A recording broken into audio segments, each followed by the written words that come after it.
Oh, g'day, mate. 40 here. Let's talk about the next latest impeachment of Donald Trump. So, the House of Representatives has voted by a margin of about 20 votes to impeach Donald Trump. Richard Spencer responds: a lot of people, conservatives and some liberals, have fretted about the can of worms that is being opened with a second impeachment of Trump. Impeachment was once quite rare. Now we'll have snap impeachments after every scandal. This is probably true. Impeachment has the legal trappings, such as a trial in the Senate, but it's not a legal process. It is a political one. No president goes to jail or pays fines for being impeached. So impeachment will likely function much like no confidence votes in parliamentary Europe.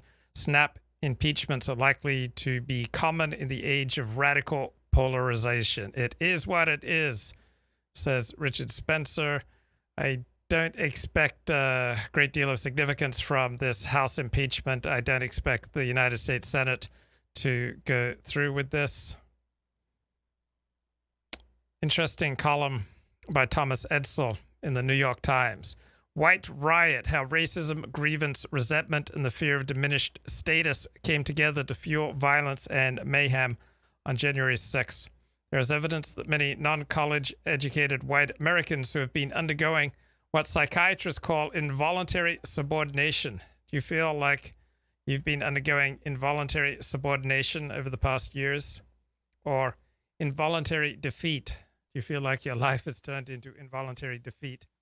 Both resent and mourn their loss of centrality, what they perceive as their growing invisibility. Andrew Cholin, a sociologist at Johns Hopkins University. Loss of attention, a loss of validation. Talking about the Capitol Hill rioters and those who support them. These are people who have always had racial privilege but never have had much else. Many feel passed over, ignored. Trump listened to them and spoke their language when few other politicians did. He felt their pain. It was diabolical enough to encourage their tendency to racialize that pain. They fear becoming faceless again if a Democrat or even a conventional Republican were to take kind of timbres or colors than they would in other situations. And it does lead to a lot of low-scale violence.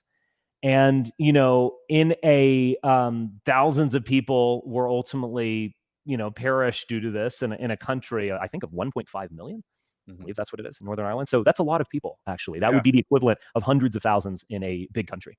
Like France or Germany or needless to say, the United States. It would be like tens of thousands or hundreds of thousands of people. That's actually a lot. Do you think this legitimacy crisis is fatal?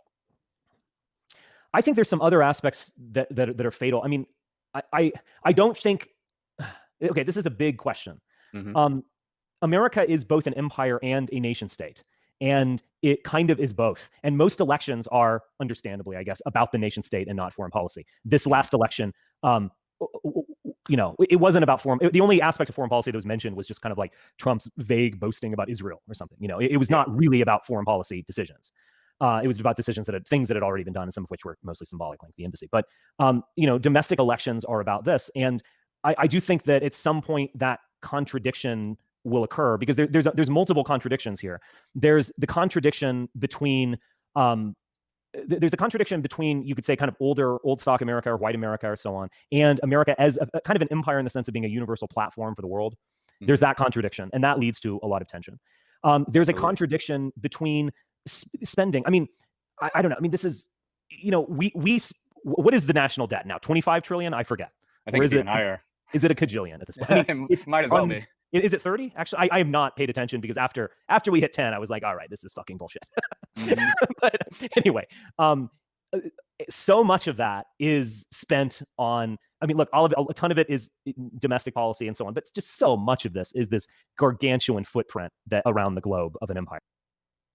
Okay, so is this gargantuan footprint around the globe, is it in America's interest? Is it in the globe's interest?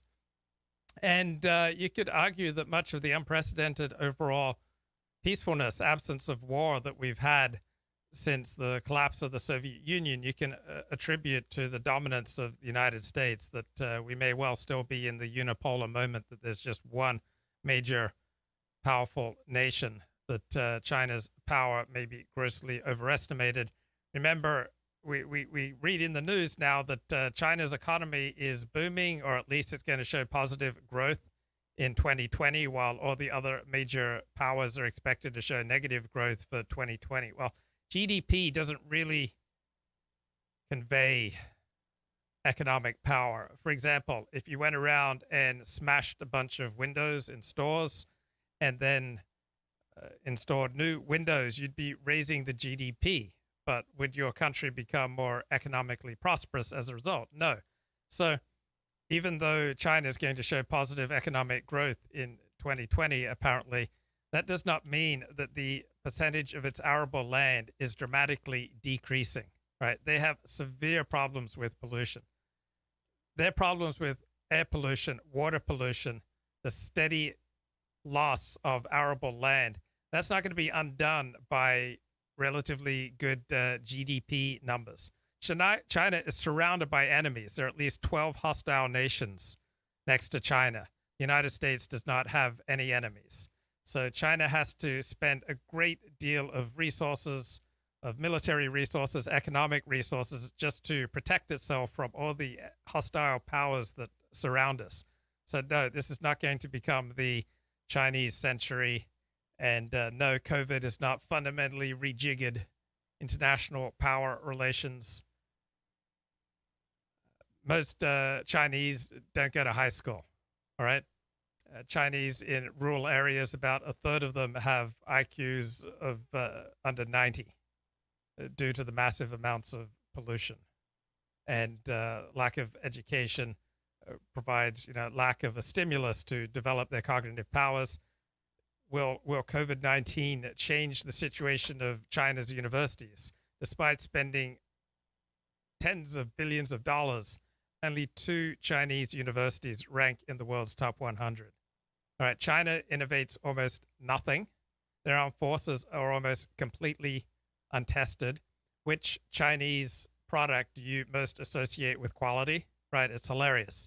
There are no Chinese products that you associate with quality. So no, the 21st century is not going to be the Chinese century.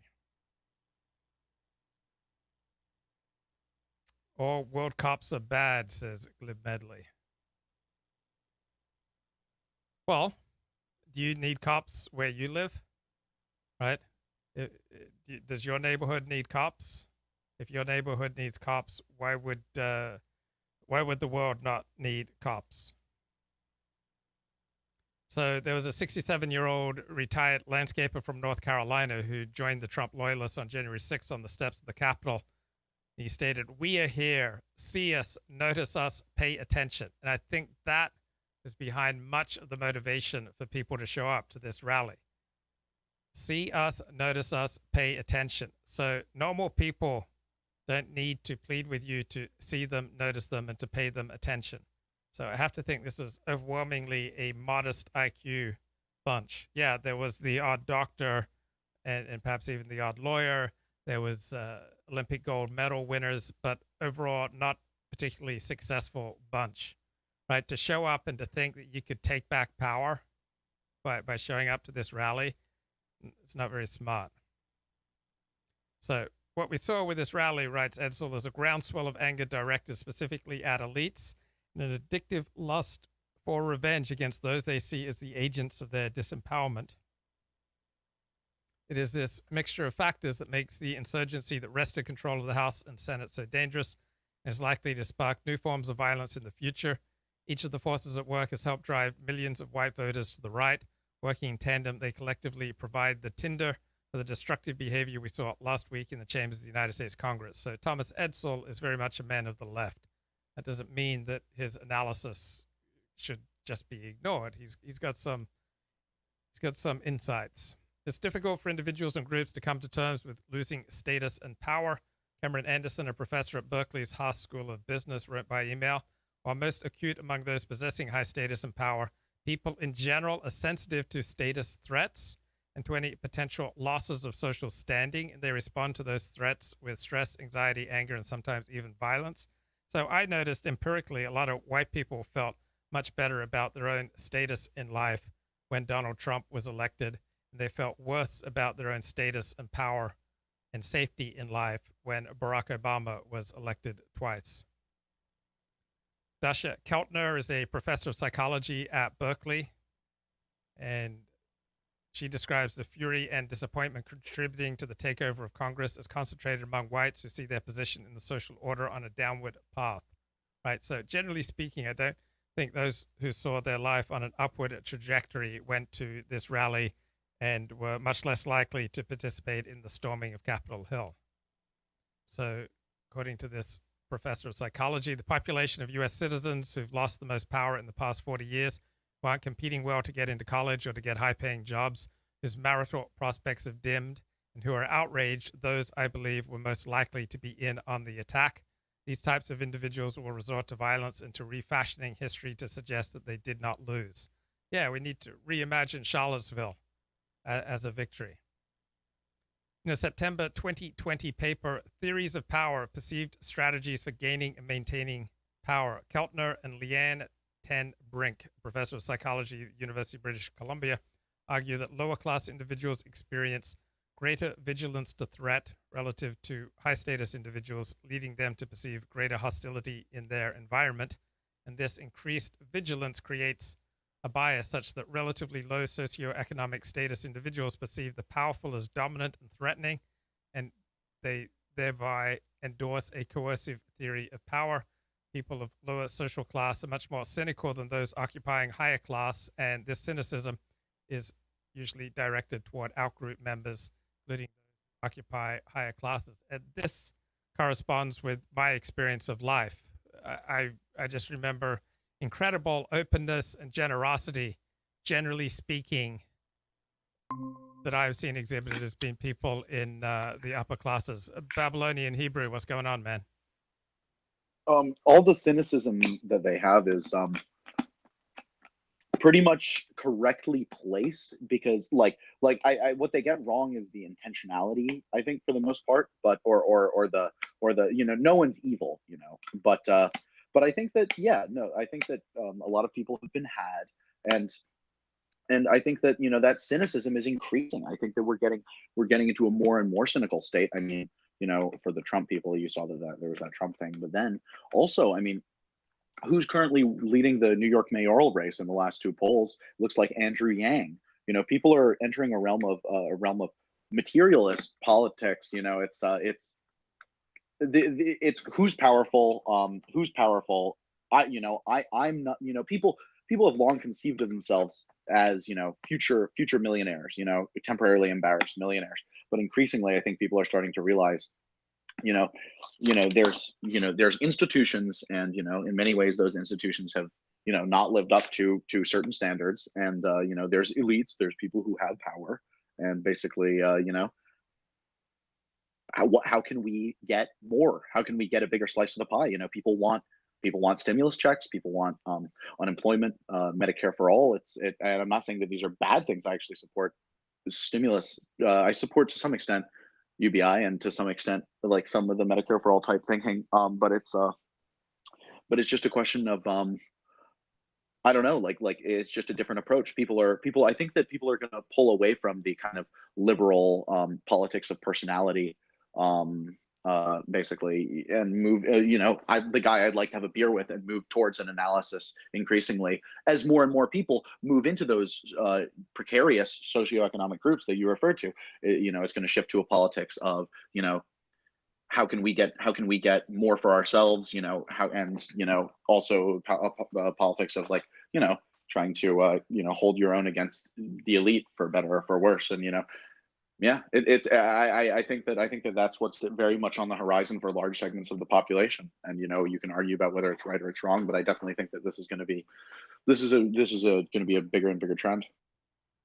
And are these the people who you think overran Capitol Hill last week? The ones you're talking about?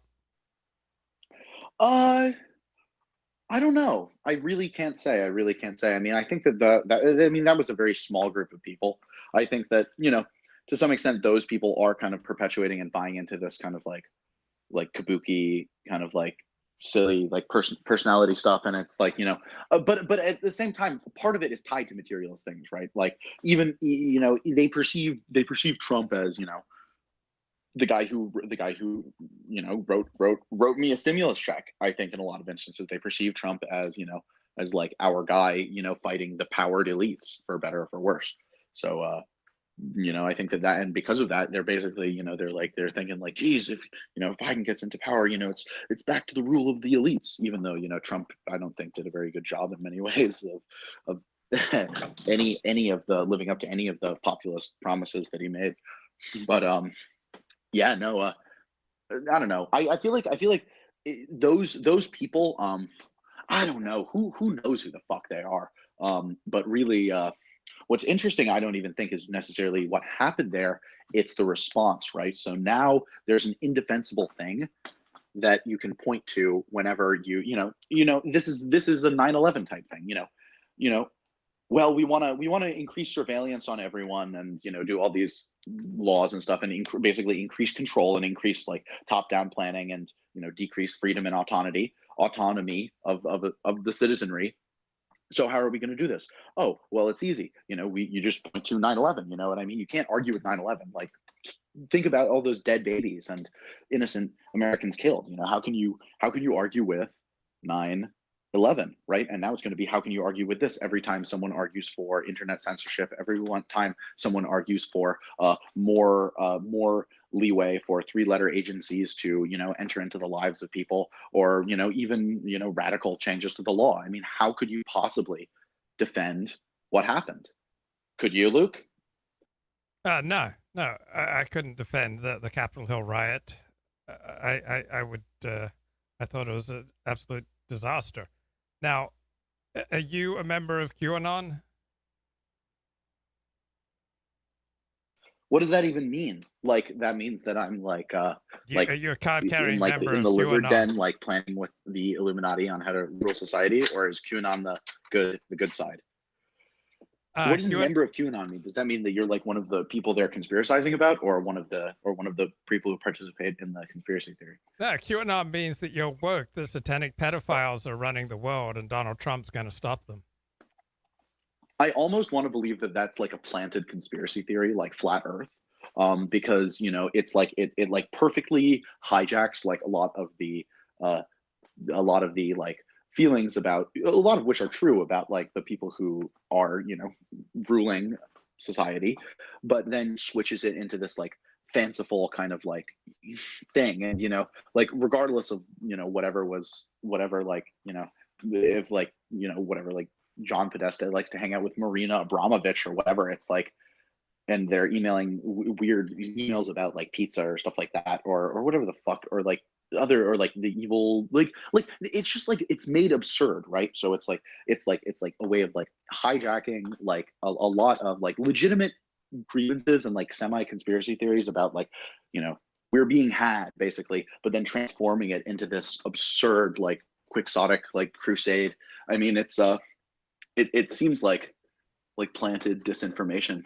I don't know, or maybe people just are that dumb, because a lot of people are that dumb, but it just seems a little far-fetched that like this is what people would go to.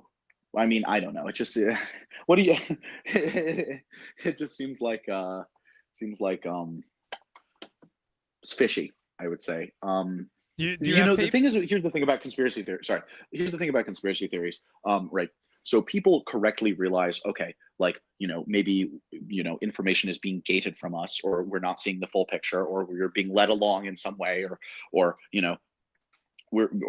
being had, or somehow we're being exploited without even being fully cognizant of it. And people are right to believe this. The problem is then people start like wildly fantasizing about like, oh well, actually it was it was actually like Professor Plum in the lounge with the lead pipe. When people start trying to fill in the specifics of conspiracy theorizing, especially when they're dumb, this is just it's just a toxic mess. And it really, people should err on the side of people who are dissatisfied with elements of institutional power right now, or critical of the status quo, they should, err on the side of caution. They should say, like, well, clearly, this and this doesn't add up. I can't draw any conclusions from that, but it seems like that's a little weird. But these wild conspiracy theories are perfectly understandable and come from a very reasonable place, but are largely counterproductive.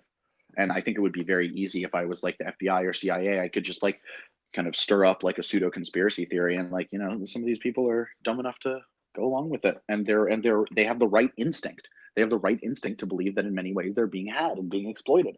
I mean, there's always conspiracy theories. There were conspiracy theories about the Gulf of Tonkin. There were conspiracy theories about nuclear weapons in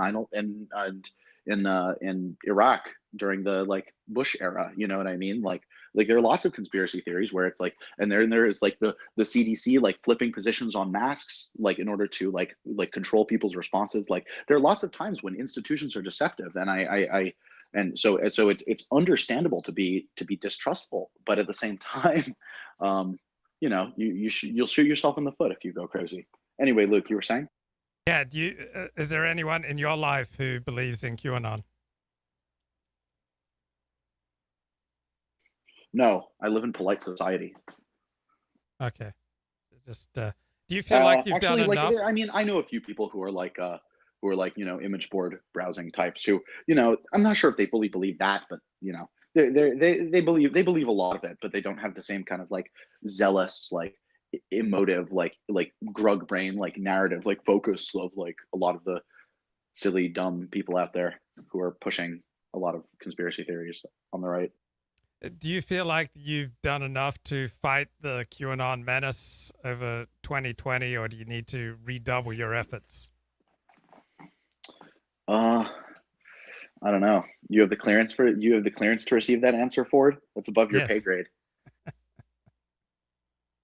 If you were going out with a hot girl and she mentioned over dinner that she believed in QAnon and she went off on QAnon for 15 minutes, would that make her less or more appealing to you? I mean, less appealing in the sense that like, she's kind of like a wacko who like thinks too much about politics, but also much more appealing in the sense that I think a lot of the basic premises are right, and like she could probably like easily be like, if she shaped and pushed in the direction of any number of beliefs, right or wrong. So all it would take is a little time and elbow grease. So I've met a few people like that, haven't you? Like, the dude, he was a Marxist, then he was like a radical BLM activist, then he was a flat earther, then he was a, super paleo green vegan or whatever. You know what I mean? It's like there are a lot of people who just kind of are like psychologically primed to jump from one radicalism or puritanical belief system to another. It's the same type of thinking. They just switch the objects they're moving around, but they move them around in the same ways. So upon reflection, we're now 13 days into 2021, but upon reflection, was 2020 really the year of Baked Alaska? Whew, man, I don't know. I think 2021 might be pretty juicy. I'm looking forward to watching feds roll up on him and fucking throw him into the back of a van, bloodied and beaten up, in self-defense. And by self-defense, I mean defense of the nation, because he's a terrorist, and we need to stop him at all costs. So who got 2020 more right? The alt-right who despised Donald Trump, or the alt-light who went to Capitol Hill to fight for Donald Trump? Both of them. No, you got to choose. I think they're both equally fucking wrong. I mean, what is the alt-right said about 2020? I had to stop listening to quote unquote alt-right people. In like they disavowed Donald Trump by 2018, and so the alt-right essentially said vote for Joe Biden. Generally speaking, the alt-right were all in for Trump. The alt-right said that COVID's very serious. The alt-right, by and large, kind of underplayed the seriousness of COVID. So in retrospect, we're now standing 13 days into 2021. Who do you think was more accurate about 2020, Richard Spencer or Nick Fuentes? Oh, man. Ooh. I mean, I think that it's hard to say because like Spencer gets certain things right. Like in one way, like Spencer understands that I feel like implicitly that things are going to be kind of in this like space of like like what's left, Amy Therese, kind of like that there's going to be a lot of action in sort of like the bellows, kind of like like former left, post left populism. Like I think that he's right in catching that trend amongst the intelligentsia and kind of like university educated urbanite like millennial and Gen Z queers. But at the same time, I think that I mean, what do you mean? I guess if you're saying if we want to look at just the pandemic, I mean, I guess whoever was saying the pandemic is less serious got it right. The alt-right are just fucking doomers. Understandably so, because their political ideology is mostly doomed. But man, I guess the way you're describing it, probably the alt-right, although who gives a shit? Like do you identify more as alt-right, nationalist? How would you identify yourself? I'm not. What, you're gonna ask me to fucking throw one up on camera as well? Yes. Sorry. I disavow. I believe in populism and noblesse oblige. I believe in I believe in community. I think that we should live in a world of strong communities and in a world where the ruling class has an understanding that they are obligated to the people who they are there to protect and lead, not to, have this sort of paternalistic, contemptuous, managing attitude towards. I guess that's how I define. I'm a populist, man. I think that people should. But also, I think that there should be elite. We should mix populism and elitism. There should be elite values, but populists, giving populist approach to governance. I think that honestly, if you look back towards the past, like a lot of more traditional societies, for all their flaws, when you're looking at it from the lens of modern liberalism, I think that a lot of them got it right. And also really another thing that I guess I would say define myself ideologically is I think that technology bad. Seriously, I mean it's a point that's been made by many times, including Jacques Ellul, Pentti Linkola, and certain Montanan cabin builder. But I think that looking at we should try to aim we've already let the genie out of the bottle of science, right? Like we kind of understand psychology, we getting to kind of understand how our brains work and what humans want and what humans crave. And I think that we should strive to go in the direction of a world that will be psychologically fulfilling, right? Because we've achieved like peak consumption, right? And peak like dopamine saturation and like stimulation, right? But something's missing, and I think a lot of people realize this. And I think the answer is, do what our brains were made for. I mean, or the other answer is edit our brains, take drugs. That's the answer that people take. Like fucking everyone's on some form of psychiatric medication or recreational drugs or something like that. But the answer is or even the drug of like television, social media, food, things like that. But it's like I think that we should, instead of trying to make the most quote unquote productive society, we should try to aim for the societies that are the most mentally healthy and fulfilling for people's lives, right? Like what makes the most people fulfilled and feel as if they have meaningful existences. And for some reason, I feel like what we have right now in America in 2021 isn't quite that.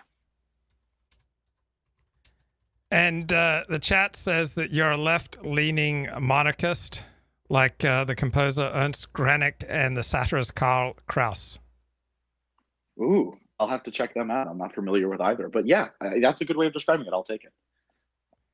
And the chat also says that Kyle Rowland got it right. He took COVID seriously, and he laughed off the idea of a mass uprising against elites as pitiful and pathetic. Was Kyle Rowland right? I don't think he took COVID. Did he take COVID seriously, or did he just understand that the government response was coming? No, he took COVID very seriously. His put positions were very intelligent. his put positions against COVID were very intelligent. Whether you take COVID seriously or not, like anyone who really reads into these things could have seen the serious response coming a mile away.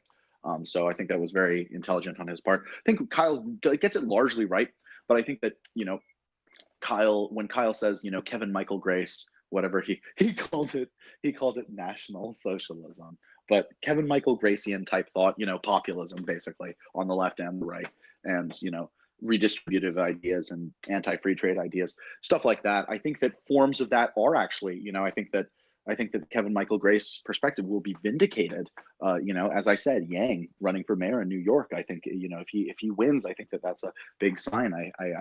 I really think that, as much as people are going to try to distract now from literally Mitch McConnell and Nancy Pelosi's house were just fucking vandalized over the stimulus checks. Okay, like people are you can't like do like centrally planned top down shutdowns and then fucking not give people money while you're giving money hand over fist to all these like special interests and basically to rich people and to rich institutions. It's like that aren't actually helping anyone. It's like people are going to just try to distract you in the Capitol Hill riot thing. They're going to try to make it this like make the left go back to this fucking tilting at windmills of fascism like paradigm, but that is not going to last. And eventually fucking, because people are fucking broke, okay, and they're not working and their lives suck and they're miserable, and they already were kind of miserable for a long time, but this is just kind of like showing the cracks.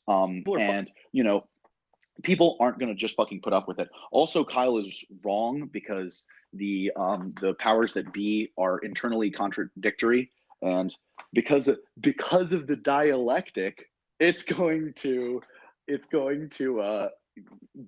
because it ends up believing its own bullshit, it's going to fucking bullshit itself out of existence and collapse from the inside, because that's what happens when you're not living in reality and you're buying your own bullshit, and it always happens. So I've heard.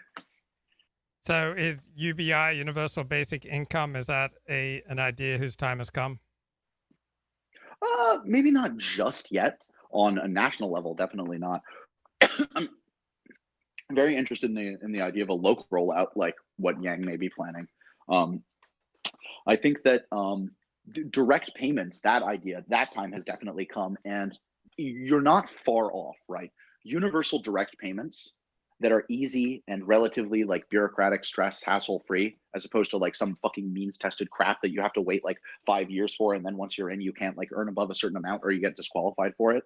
Like people are sick of that shit. Okay, right now, did you know that I think something like 30 to 40% of people who are technically eligible for food stamps are on food stamps? Do you know why? Because it's fucking bureaucratic hell and it's means tested crap, and most people figure, why even bother? Plus, I'm not probably, by the time I get approved for this shit, I might not even need food stamps anyway, because it takes it's a incredibly long and tedious and painful process, right? And especially if you're like already like low status and like suffering and everything feels miserable and completely overwhelming, you're not particularly fucking inclined to spend days navigating a horrible bureaucracy, like some labyrinthine fucking DMV type mess. So do you think there are going to be mass orgies once people start getting the COVID vaccine? I don't know. Let's find out. See you there, Luke. Now, more importantly, how can we boost corporate profits and ease the flow of capital?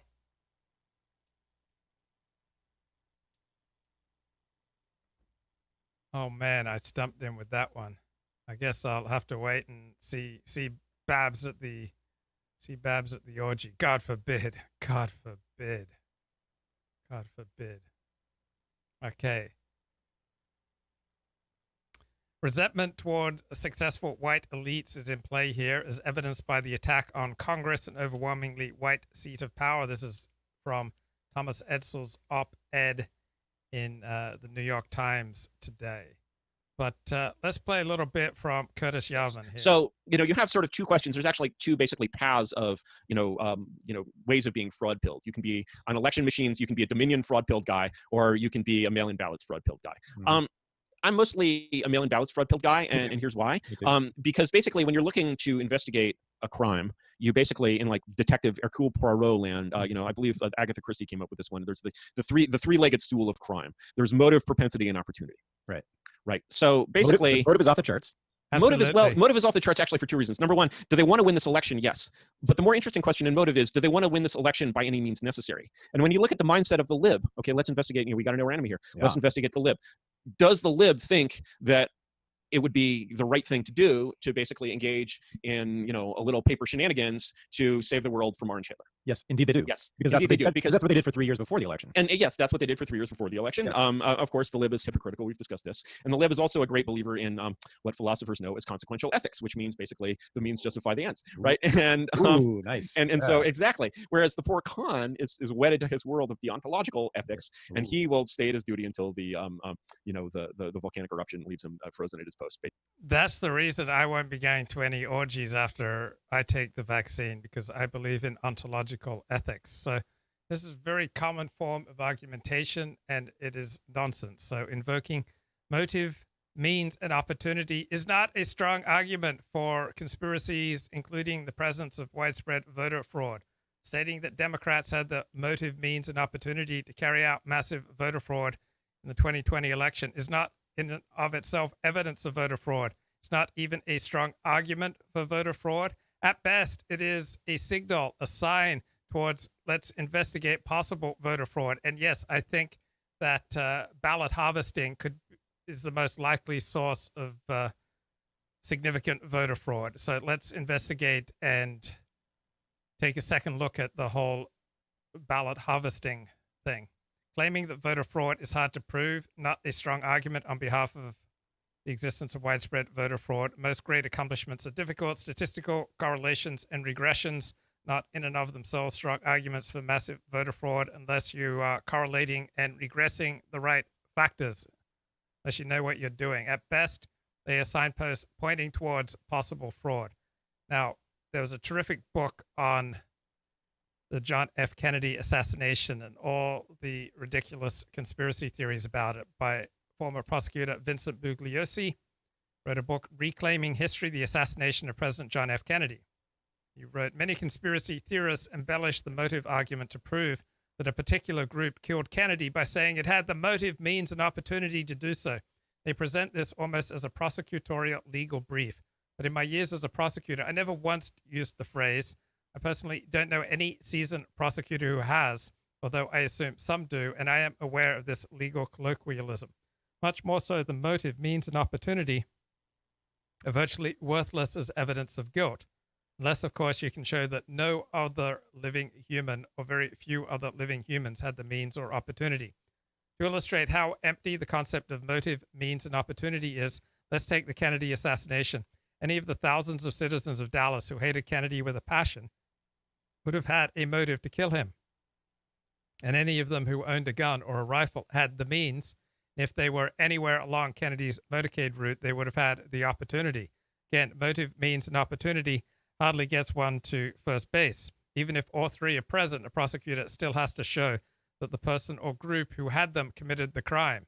Indeed, a prosecutor's focusing heavily on motive, means, and opportunity is almost an implied admission by him that he has very little evidence the defendant did in fact commit the crime. So people whose argument for the possibility of widespread voter fraud in 2020, or their argument for the existence of this voter fraud, they just see it as definitive, and their argument is, well, the Dems had means, motive, and opportunity. What they're really saying is that they have no evidence, right? It's just kind of lowbrow, low IQ way of arguing for whatever conspiracy theory you want. So before Trump, back to Thomas Edsall, New York Times, before Trump, many of those who became his supporters suffered from what Carol Graham, a senior fellow at Brookings, described as pervasive unhappiness, stress, and lack of hope, without a narrative to legitimate their conditions. So press 1 if you're suffering from unhappiness, stress, and lack of hope without a narrative to legitimate your condition. When the jobs went away, families fell apart. There was no other narrative than the classic American dream that everyone who works hard can get ahead. The implicit correlate was that those who fall behind and are on welfare are losers, lazy, and minority. In a December 2020 Brookings paper, Graham and Sergio Pinto, a doctoral student at the University of Maryland, wrote that despair and the associated mortality trends, the Great White Death, so whites live fewer years on average in the United States than Latinos, is concentrated among the less than college educated and is much higher among whites than minorities. The trends are geographically dispersed, with populations in racially and economically diverse urban and coastal places more optimistic and with lower premature mortality. Now, what could prompt a mob, including not only members of the Proud Boys and the Boogaloo Boys, but many seemingly ordinary Americans drawn to Trump, to break into the Capitol? One possible answer: a mutated form of moral certitude based on the belief that one's decline in social and economic status is the result of unfair, if not corrupt, decisions by others, especially by so-called elites. So I've been steadily distancing myself from people prone to these conspiracy theories who want to blame their problems on these shadowy elites. This type of conspiracy thinking leaves one wide open for the crazy hijinks that we saw on Capitol Hill last week. So I'm not a big believer in just cutting people out of your life. I think that should be employed rarely. But what we can do is we can control the proximity, the intensity, the duration, and the propinquity, how close we are to people. So we can pull back on how much time we spend around people who trouble us. We can reduce the length of time we spend, the frequency, and the intensity of the interactions. In The Social and Political Implications of Moral Conviction, two psychology professors at the University of Illinois, Chicago, and Drew University wrote that although moral conviction motivates any number of normatively positive behaviors such as voting and political engagement, moral conviction also appears to have a potential dark side. Terrorist attacks on 9/11, the Weatherman bombings in protest of the Vietnam War, ethnic cleansing in Bosnia, the assassination of abortion providers, motivated by different ideological beliefs, but they share a common theme. People who did these things appear to be motivated by strong moral conviction. So some argue that engaging in behaviors like these require moral disengagement, but maybe more true to say they require maximum moral engagement and justification. So violence is frequently considered to be the essence of evil. It is the prototype of immorality. But an examination of violent acts and practices across cultures throughout history shows the opposite. When people hurt or kill someone, they usually do it because they feel they ought to. They feel that it is morally right or even obligatory to be violent. Most violence may well be morally motivated. Key factor working in concert to aggravate the enemy, that means sense of dislocation and disgruntlement. Many parts of Trump's white working class base is their inability to obtain a college education. Well, a college education that pays off. Many forms of college education do not lead to high economic returns. But anyway, Thomas Edsel writes, this is a limitation that blocks access to higher paying jobs and lowers their supposed value in marriage markets. So in the paper, Trends in Educational Assortative Mating from 1940 to 2003, two professors of sociology write, the most striking data in their research is the decline in odds that those with very low levels of education marry up. In the bottom ranks of educational achievement, trends in inequality are consistent with the decline in the odds of marriage between high school dropouts and those with more education since the 1970s, period over which the real wages of men in this educational group declined. So Donald Trump did more for the real wages of those who didn't graduate high school or had only a high school degree than any other president in 40 years plus. Professor of Political Science and Psychology at the University of Minnesota, Christopher Federico, describes the key role of education and employment opportunity in the right-wing mobilization of less educated white men. Major developments since the end of the Great Depression, compression of the 30 years after World War II, and there was less inequality and relatively greater job security, at least for white male workers, is that the differential rate of return on education and training is now much higher. Well, it depends on which training and which form of education. And also, prior to the 1960s, there was considerable immigration restriction, which made labor rise in value and get paid a whole lot more. So since about 1970, as a result of massive amounts of immigration, legal and illegal, construction wages and other wages for for jobs that don't require education has stayed relatively flat in the United States.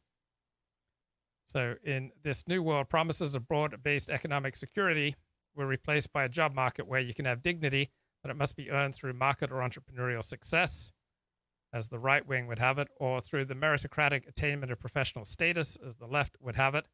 But these avenues are not available to all. Most people are not cut out to be entrepreneurs. The easiest way to make money is to go work for somebody else. Society only has so many positions for captains of industry and so many positions for educated professionals, and most people are simply not cut out with entrepreneurial skills. So a lot of people have dreams. Oh, I want to be an Alexander Technique teacher. And upon examination, it turned out that almost all people who seem to be working for a living teaching the Alexander Technique, they all turned out to be either independently wealthy, they'd secure a large divorce settlement, or they had a spouse who was essentially paying the bills. So there are a lot of entrepreneurial dreams that are simply not located in reality. So we've got a group consciousness likely to emerge on the basis of education and training. Those with less education see themselves as culturally very different from the educated stratum of the population that is more socially liberal and cosmopolitan. So we have a sense of group conflict deepened. Jennifer Richardson, professor of psychology at Yale, wrote, very consistent and compelling evidence to suggest that some of what we have witnessed this past week is a reflection of the angst, anger, and refusal to accept an America in which white Christian Americans are losing dominance, be it political, material, and cultural. Dominance, not here simply a loss of status, it's a loss of power. More racially, ethnically, religiously diverse United States is also a democracy. Requires white Americans to acquiesce, essentially submit at times to the interests and concerns of other racial, ethnic, and religious minorities. And this, so they've leaned into, the Trump supporters have leaned into the underlying white nationalist sentiments that have been on the fringe of his campaign for the presidency. He made his campaign about recentering whiteness, what it actually means to be an American, and by implication, delegitimizing claims to a greater. Groffman, political scientist at the University of California, Irvine, says we would not have Trump as president if the Democrats had remained the party of the working class. The decline of labor unions proceeded at the same rate when Democrats were president as when Republicans were president. It's the true loss of manufacturing jobs as plants move overseas. Responded to the housing crisis, Dems did with bailouts of the lenders and interlinked financial institutions, not of the folks losing their homes. And the stagnation of wages and income for the middle and bottom of the income distribution continued under Obama, and the various COVID aid packages, while they included some payments to the unemployed, they also massively helped big businesses more than small businesses. Small businesses will be permanently going out of business due to the lockdowns. The result is that white, less well-educated voters didn't desert the Democratic Party deserted them.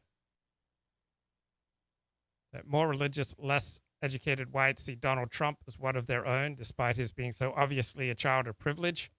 Donald Trump defends America as a Christian nation. He defends English as our national language. He is unashamed in stating that the loyalty of any government should be to its own citizens, both in terms of how we should deal with non-citizens here and how our foreign policy should be based on the doctrine of America first.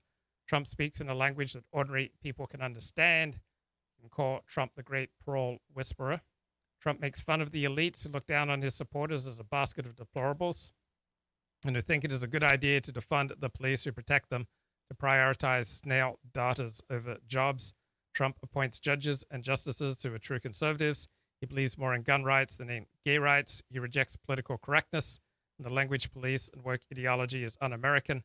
He promises to reclaim the jobs that previous presidents of both parties allowed to be shipped abroad. Trump offers a relatively coherent set of beliefs and policies that are attractive to many voters, which he has been better at seeing implemented than any previous Republican president. What Trump supporters who rioted in D.C. share are the beliefs that Trump is their hero, regardless of his flaws, and that defeating Democrats is a holy war to be waged by any means necessary. Trying to explain the violence on Capitol Hill by talking about what the demonstrators believe is to miss the point. They are guilty, but they wouldn't be there were it not for the Republican politicians and the Republican attorneys generals, and most of all, the president, who cynically exaggerate and lie, create fake conspiracy theories, and demonize the opposition. It is the enablers of the mob who truly deserve the blame and the shame. Basically. Wow. And that's fire. And that money kind of goes places, and it doesn't quite enter the real world. So, you know, like when the Fed is creating all of this credit or so on, they are effectively creating digits, and people in the financial sector can use that, you know, as they will. If there is a major push by this kind of rising left to something like $2,000 a month UBI. I mean, remember Andrew Yang was $1,000 a month. We've blown past that. We're now at, you know, Ilhan Omar, you know, tweeting out, you know, look, clearly we have majority of Americans want $2,000 a month ongoing until the end of the pandemic. So we're at $2,000 a month, and that is going to be money that's going to be entering the economy. Therefore, that can much more easily create inflation in the way that we feel it. You know, I mean, when they create credit inflation, we don't feel it. I mean, they just printed, I don't know how many trillions. I mean, there was some statistic like 80% of the dollars that have ever existed were created over the last 9 months or some just insane thing. They've created all this money. Has the price of a pizza gone up? Has the price of buying a used car gone up? Has the price of buying a Mercedes gone up? Has the price of buying a suit gone up? No. Because that money is not just filtrating down onto the street level. It is still kind of up in the air. It's fortifying institutions. It's in the form of loans and derivatives and credit and all this kind of stuff. Mm-hmm. Once you start, you know, doing hundreds of billions of outlays that are going directly into the economy immediately, which UBI would do, that's going to create an inflationary situation on household items. I mean, it just will. I'm not saying I don't. I mean, I don't oppose this, but let's just be honest. You know, the price of toilet paper will go up when there's this amount of dollars floating around. The price of beer will go up. Everything. Would that be very significantly? I would think so. Yeah. I hate to sound like a libertarian here, but I do think that this would have a major effect. Yeah. And probably the price of everything, even luxury goods, would go up because you would have rich people with $2,000 more dollars to spend, and they'd go do it. So it's. So is that corporations just expanding their profit line, or is that just economic theory? Well, I mean, I think it would have a serious effect, and I think that we're kind of underestimating I mean, a lot of people's criticism of UBI is that we can't afford it or something like that. But I think the major criticism is that as opposed to the way that the US empire has been run, where you've created digits and credit and derivatives and thrown money abroad and so on, we're now bringing money home because the chickens have come home to roost. The American dream is dead. We have a massive underclass. The idea of, you know, you're a single bread earner and you're going to have 2 cars and a vacation home, gone. So, you know, there's going to be a demand for real socialism that is money over the barrel. And if we're going to be serious about this and not just be like, give me the bag, you know, I mean, I get it. I was like that too. But like, let's be serious about this. There are always consequences to anything. This is going to create immediate inflation. And in terms of prices, I mean, we've inflated the dollar to points that no one could imagine. I mean, if you told someone that there would be 30 trillion in debt in 1950, they would be like, there's not 30 trillion in the universe. That's impossible. You know, it's just, we have engaged in unbelievable inflation, but at least the way that it's perceived, we have not felt it on a day-to-day basis. It's gone up very slowly. If you look back, you know, like even 10 years or certainly 20 years, you know that, you know, like this type of shirt that I'm wearing costs more. It costs probably 30 to 50% more than it did not too long ago. Interesting. And that if we start pumping money over the barrel to solve this nation state problem, you know, that's going to be an issue. Is that an issue for the nation state or the empire? It's an issue for the empire ultimately, and that's when it starts to get difficult. Very interesting. But yeah, I mean, I'm not sure that the United States can kind of solve all of these contradictions, because there are pushes for, say, National Socialism from the incoming immigrant community. There are strong pushes for socialism, even coming from old stock Americans. There are, you know, can it crack this many nuts? Okay, so what does it take to seize power? Let us consult the learned teachings of such diverse intellectuals as Aristotle and Niccolo Machiavelli. So there's a new paper out mentioned in that New York Times op-ed, Theories of Power, Perceived Strategies for Gaining and Maintaining Power. What does it take? Aristotle. Press 1 if you believe like Aristotle with regard to power. Press 2 if you believe like Machiavelli. So Aristotle believed the power was given to those who did the most good. You acted in virtuous ways and you promoted the greater good, you were more likely to get power. Babylonian Hebrew, what's up, player? Hello. It seems like Richard is getting gayer and gayer sounding. So I just wanted to say, you're the whole like troll whisperer, da da da da da. Okay, listen, fucking none of the like old money type people or the prestigious, Ivy League high society crowd, none of them invited Trump to their fucking cocktail parties. That's why he made the Mar-a-Lago. It's like how, pardon me, it's like how when Jews in America weren't allowed in institutions like clubs and stuff, in country clubs and shit, we made our own. That's what Trump did, like with his whole Mar-a-Lago. He was like, screw you guys, I'm making an institution myself where a bunch of like horrible like developing country dictators can like park their like armored Mercedes Benzes. That's what Trump's aesthetic and vibe is. Like Trump's the spirit billionaire of the Republican Party is like a big kulak, like Donald Trump basically. It's like, Trump is basically like yes, granted, yes, he did go to Wharton, whoa, but it's like everything else about him just basically makes him no different from like Florida's like largest jet ski rental chain owner. Okay, so do you agree with Aristotle that power accrues to those who do the most good, or do you believe, like Machiavelli, that power accrues to those who are the most ruthless? Both. I mean, I think that there's a little bit of both going on, and it depends what you define as virtues, like like certain qualities, like I mean, it depends. Is intelligence? Oh, wait, sorry. Tell me the Aristotle quote again. Hit me. I don't have an exact quote, but this is the paper. It says essentially Aristotle believed. Wait, I'm getting some feedback. Okay, Aristotle believed that power was afforded to individuals that acted in virtuous ways that promote the greater good. Okay, interesting. All right, so yes, that's true. But power is also afforded to people who are, ruthless and power hungry. Power is also afforded to those who are simply ambitious. But I think that, there are a lot of people who are just ambitious, and it's just like, being really ruthless doesn't get you anywhere when you have nothing to bring to the table, right? For the greater good, because that gives you no power. Power comes from, you have a skill, you have something that other people want, something like that. You're doing good. Power comes from, like let's say you start a you're in a dangerous neighborhood, so you start like a neighborhood watch, neighborhood patrol, right? Like that gives you power because you're providing something that people. This is very like libertarian bullshit sounding, but it's like that is power. So in many ways, like yes, Aristotle is right. But the thing is, if let's say you are providing things for the greater good and behaving, let's say you were initially behaving in a quote unquote virtuous way, or your behaviors were functionally virtuous, which allows you to gain that first little foot in the door of power, and then you also happen to be like an ambitious, like avaricious piece of shit, and you end up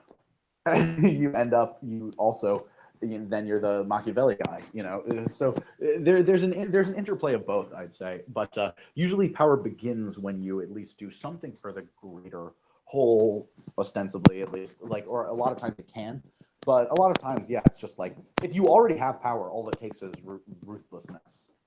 But to get power, I feel like you need to often demonstrate.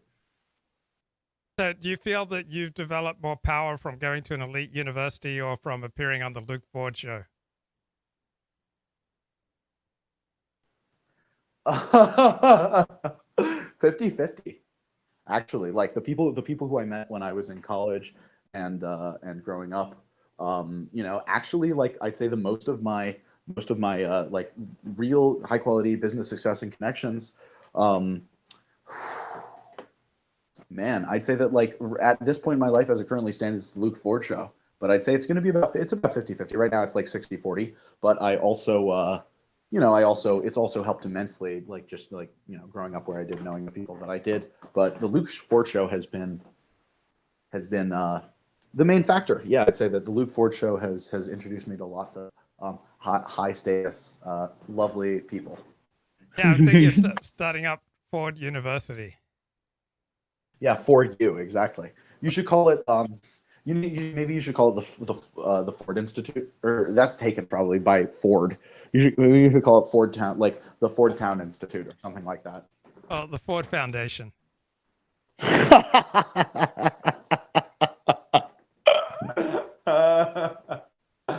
Hey, have you ever been to Camp Auschwitz, or do you have a Camp Auschwitz T-shirt? Can't say I do. I think that you should call it here's my idea. It's like the Luke Ford Institute for this, the study of global advancement or something like that.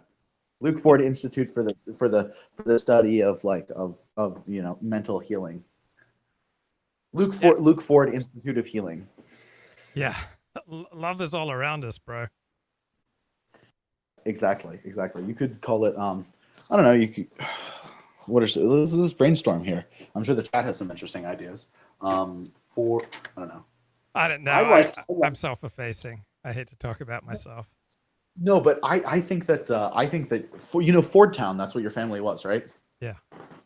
Yeah, Ford. I think I like that. I think that because Ford is already a thing, I think that you can like cleverly incorporate Ford Town into it.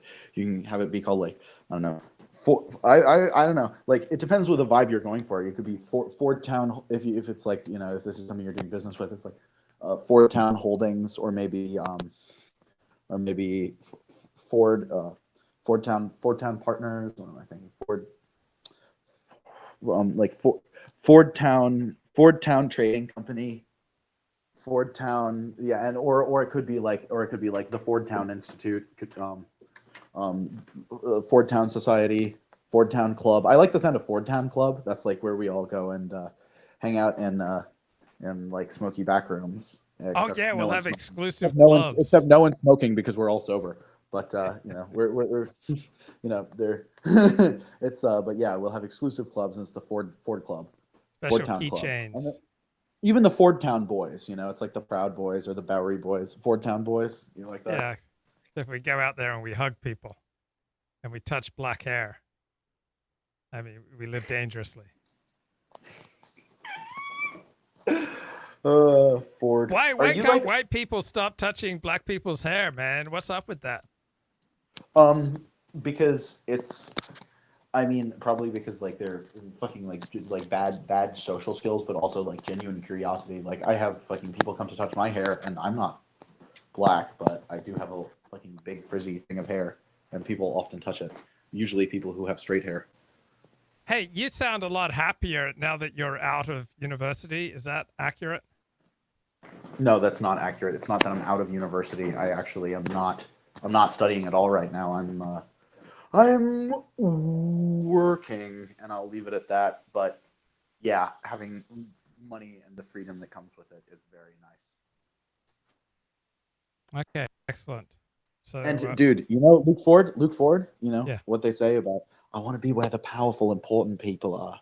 I want to be where the important, high status people are. Remember that, Luke?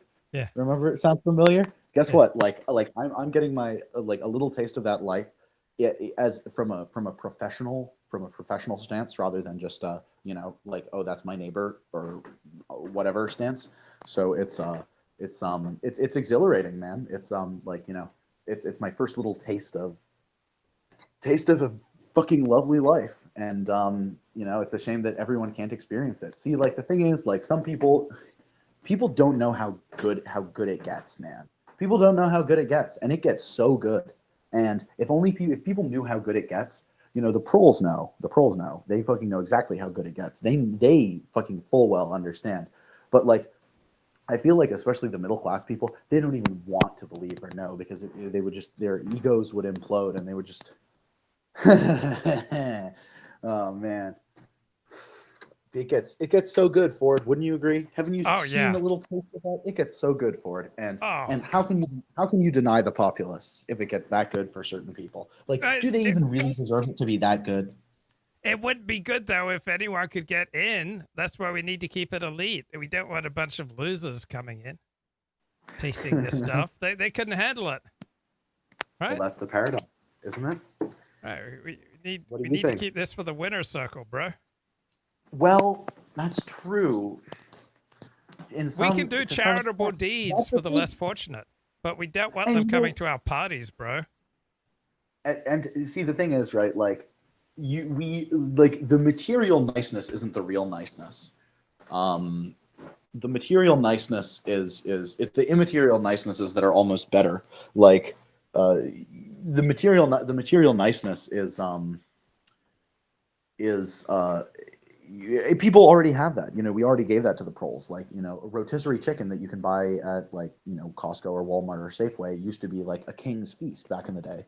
Televisions, everyone has a TV now, but the thing No, is, it's good when you're mixing with other elites. They're often incredibly generous. Not everyone, but there's an incredible amount of generosity when you deal with higher IQ people, because higher IQ people see life much more in terms of cooperation, win-win solutions. So the higher the IQ of a person, the more likely they are to look for win-win cooperative solutions. So they're often incredibly generous, incredibly trusting, often fairly open. It's just fun to hang out with them. Now, people who are dimmer, they are understandably kind of sullen and suspicious, and they go around knowing that whenever they interact with people who are smarter than them, they kind of go around with the idea I'm being taken advantage of, but they're not smart enough to detect how, so they're just sullen and suspicious, and those people are no fun to party with.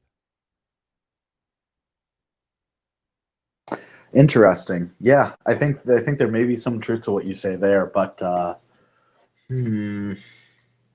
yeah, no, maybe. It's also just like, I feel so bad for the people who, like, because things are increasingly like systematized and regimented. Like, there are increasingly more like brilliant people who slip through the cracks, and they'll never be able to really experience, how nice it gets in terms of like the fascinating people you meet and the fascinating conversations that you can have, and actually being able to like do things and even like possibly like impact and reach out and touch the world even slightly on that higher level, or like having a job where they can, use their full skill set and, cultural and intellectual potential. It's tragic, man, I think.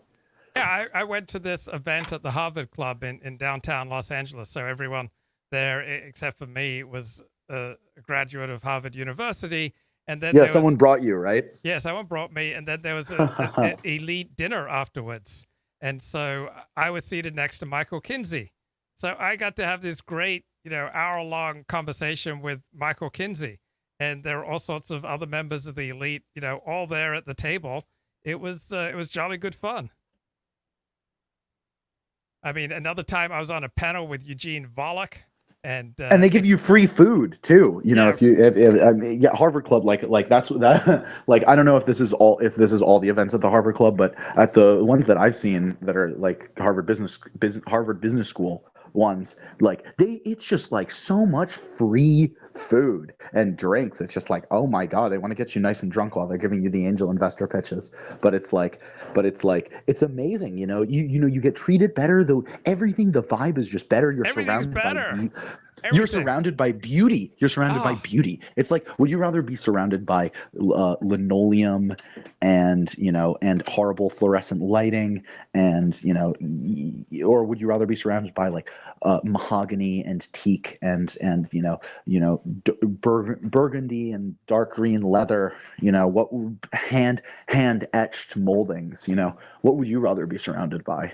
Right. I was invited. I participated in a public panel, I think put on by the Los Angeles Press Club, and I'm seating up there on the stage, seated next to Eugene Volokh of the Volokh Conspiracy, UCLA law professor, Mickey Kaus, Andrew Breitbart, this big Kevin Fromm, I think, blogger on the left.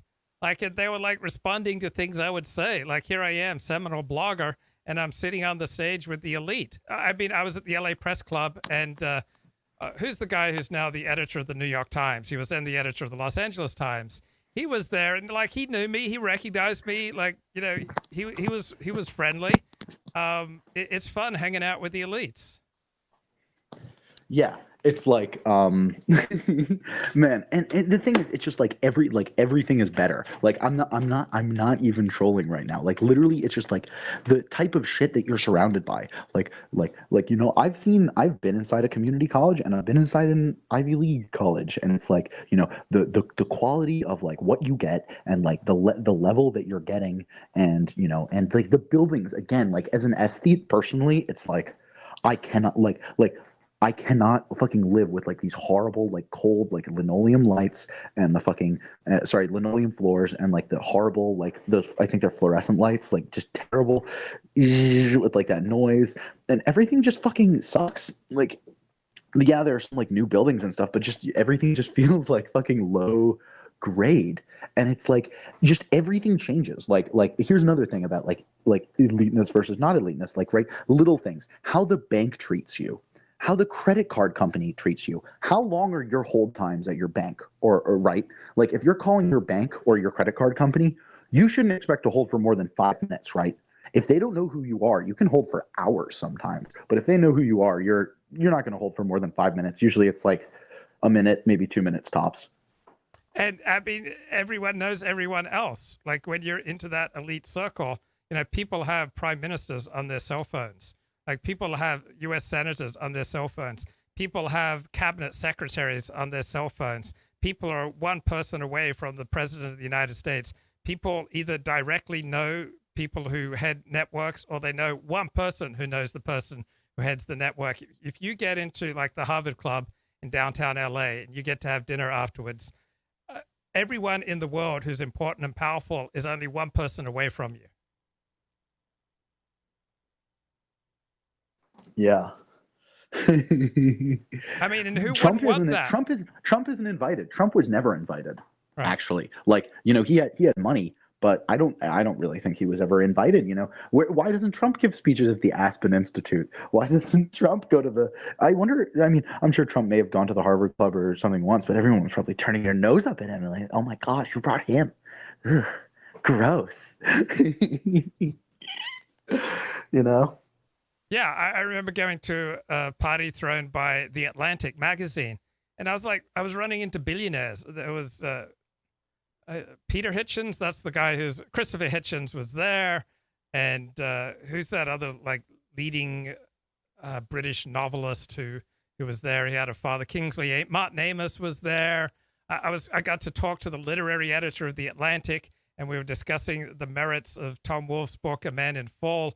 And he said his opinion, then I shared my opinion, and then he responded to my opinion on Tom. Like, it was great. And then I was just going around meeting people who are billionaires or the children of billionaires, and it's just everything's better. It was at UCLA Westwood, UCLA, the greatest public university in the United States. But if everything is better, don't you think that everyone should experience it? That's the question. But no way. You don't think that we should redistribute? We need to redistribute the cocktail parties, actually, rather than the means of production. No, bro, if you love your wife and it's like the best sex ever, do you feel like, oh, every parole should have an experience of this just for one night? I'm just going to let, you know, one night a week, I'm going to allow a different parole to prong my wife. You know, no way. If you find something precious, you protect it. You don't bring in the proles. I see. No, you should give back. Damning words, Luke. I'm all for volunteering. Damning words. I'm all for giving back. But you got to be so careful who you let into your circles. Like, you may have, like, a synagogue that is just fantastic, like 120 happy people. You bring one jerk into that mix, and suddenly you've got feuds and you've got unhappiness and people feeling on edge. You got to be very selective who you allow in. I don't allow just any schmuck on this show. Like, I have standards. I have standards of morality. I have standards of education. I have standards of taste and culture. Like, I have a lot of standards if you're going to get on this show. I can't allow a bunch of losers, marginalized losers, to bring down the moral and aesthetic quality of this show, bro. Oh man, harsh words, Luke. Harsh words. So, do you think? I don't know. Do you think that it is more productive for people to be aware of the stuff you're talking about or not? Very, very good question. Because obviously, some people would get furious and then they would behave inappropriately, and it would make it like a little more hazardous for me to walk around doing my live streams. So we need to speak in a way that only people with a minimum IQ of 115 are going to watch the show. Like we need to, as fellow members of the learned elders of Zion, we don't want the uncircumcised watching this show, bro. Let not this show go to Gath and other places where they're the uncircumcised. We need to. The great uncircumcised horde. Yeah, the great uncircumcised. Those who are uncircumcised of heart. Yeah, the great uncut of heart. They're uncouth. The great uncut. Like we can't allow the uncouth into this secret chamber, this elite level party that we've got going on here, bro. Like only people who can handle it, like Doovid. We can't just bring on, any old schmo, right? Like standards. All civilization requires standards, and it requires walls, big, thick, tall walls. All right, because you allow one schmuck in, and he can absolutely upend your life.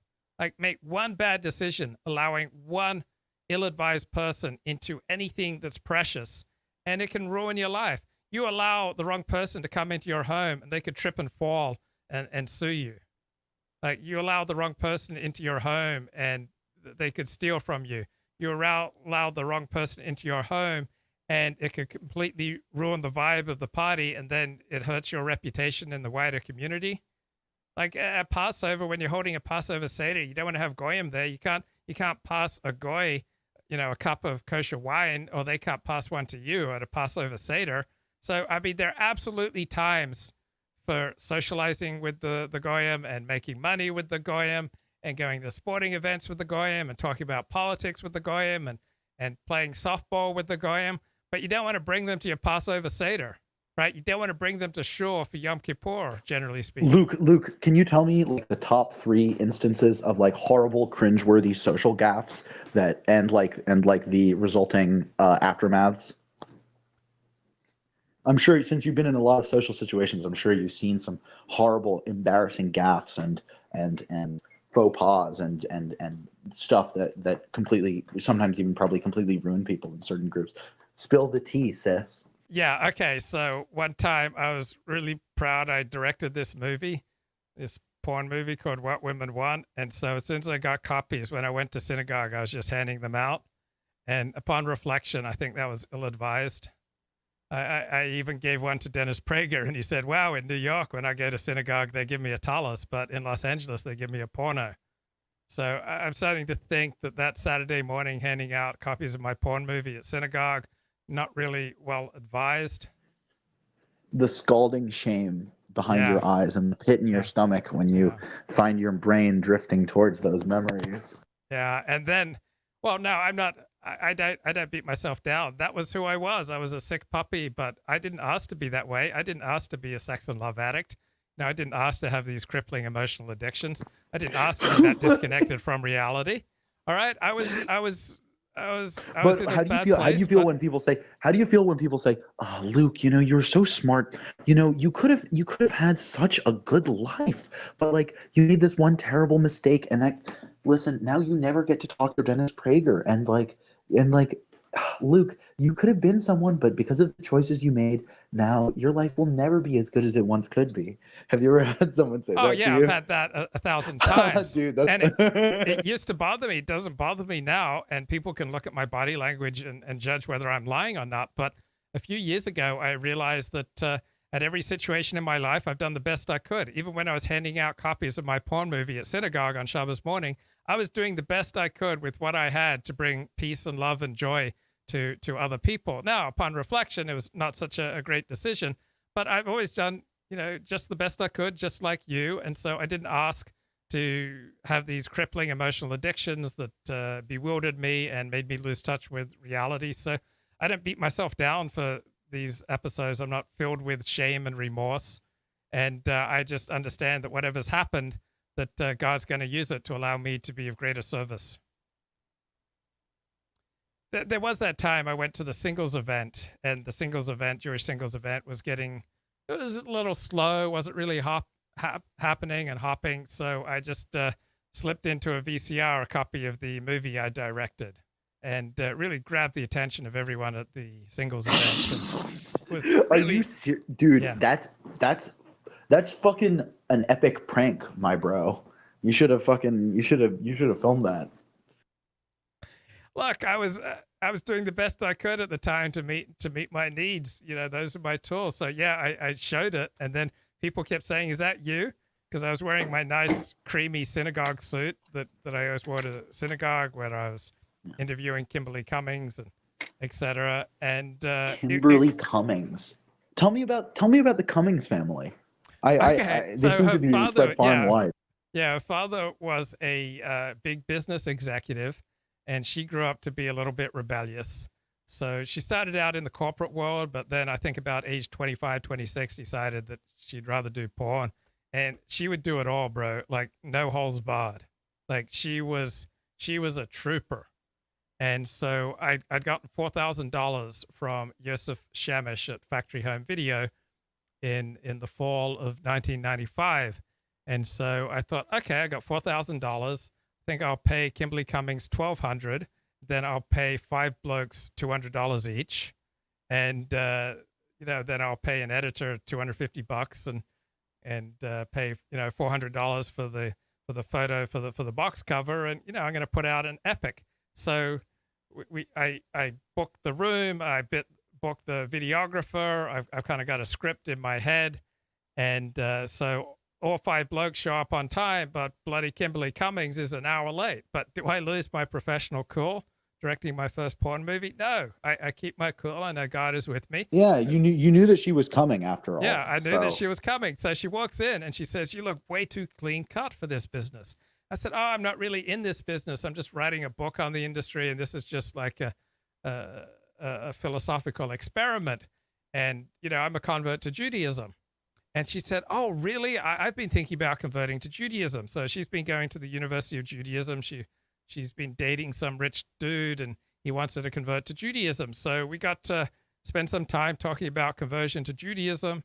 And then I choose the lingerie that I want for the movie. And then we shoot the whole thing in like less than 2 hours.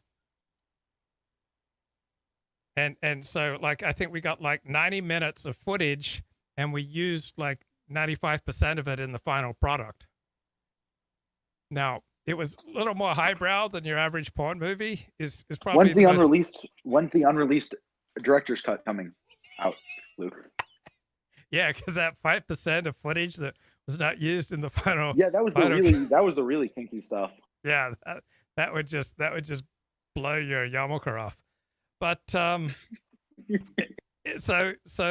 I put the whole thing together, and it passed quality control, or maybe they didn't have any Factory Home Video, and then it was released to the stores. And I even got a pretty good review from one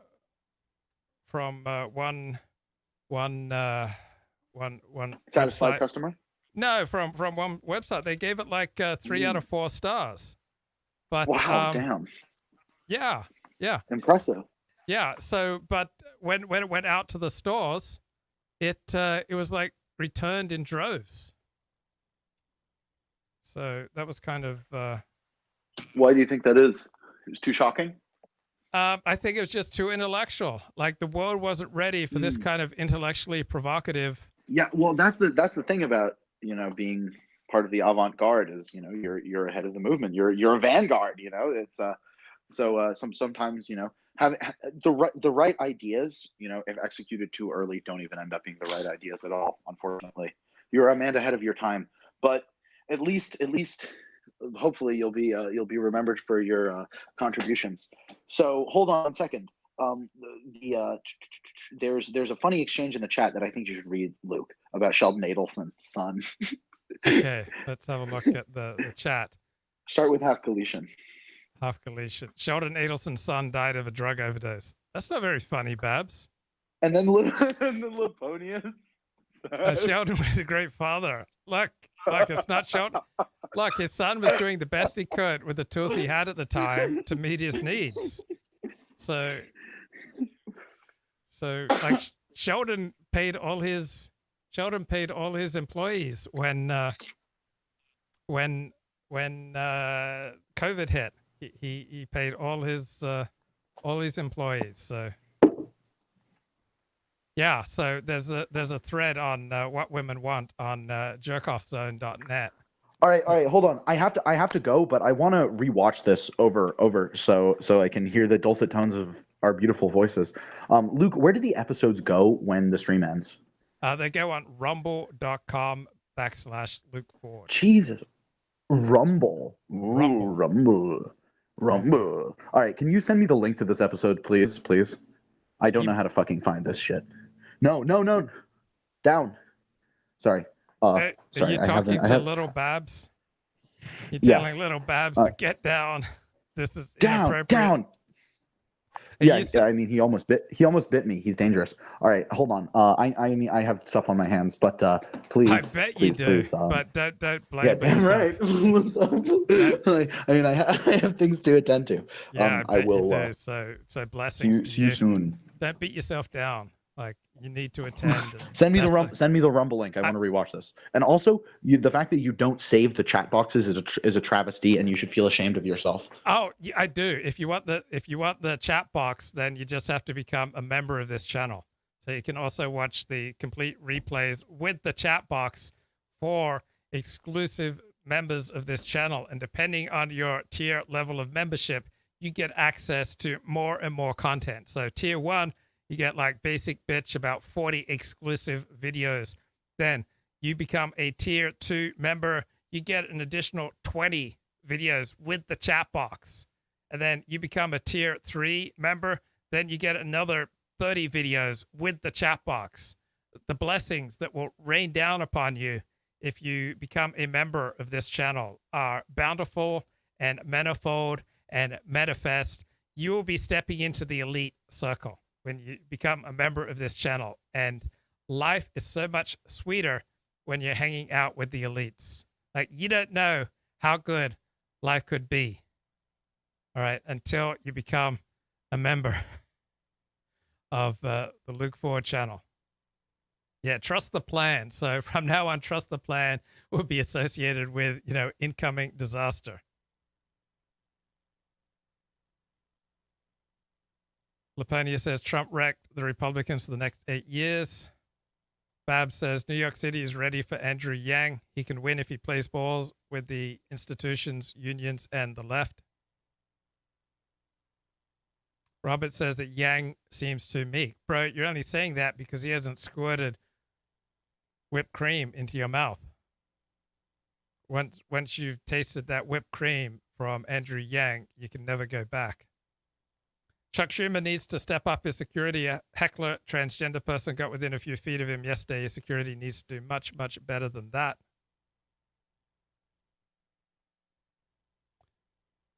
Philip says Bosnian Muslims were viewed as inheritors of unearned privilege by the descendants of Serbian Orthodox serf. Sense of victimhood and a sense of cultural pride equals fill in the blank. Andrew Yang has no charisma. He is a no-go, says Half Galician. White internet dudes think Andrew Yang is cool. That's not what elects mayors of New York City. Yeah, I haven't even made my endorsement yet for my preferred candidate for the mayor of New York City. Andrew Yang has a better shot at this than Jeb Bush. Yang has the money to announce he's running for anything for years. It's how he gets on TV. Next mayor will be a solid leftist. The next New York mayor will give teachers unions whatever it wants. That's how Bill de Blasio, man with zero charisma, got the Democratic primary. Pioneer says, oh, I want to be a streamer like Luke. Look, the average person simply is not an entrepreneur, does not have the skill set or the desire to be such. Absolutely. But Republican elites like to pretend that there is an Elon Musk inside all of us. No, Elon Musk, I believe he's got the chosen DNA.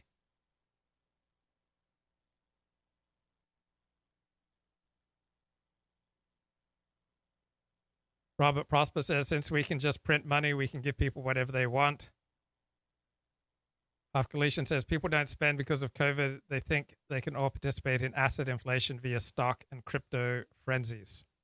Robert Prosper says, I want free housing, medical care, and $2,000 in walking around money from the government.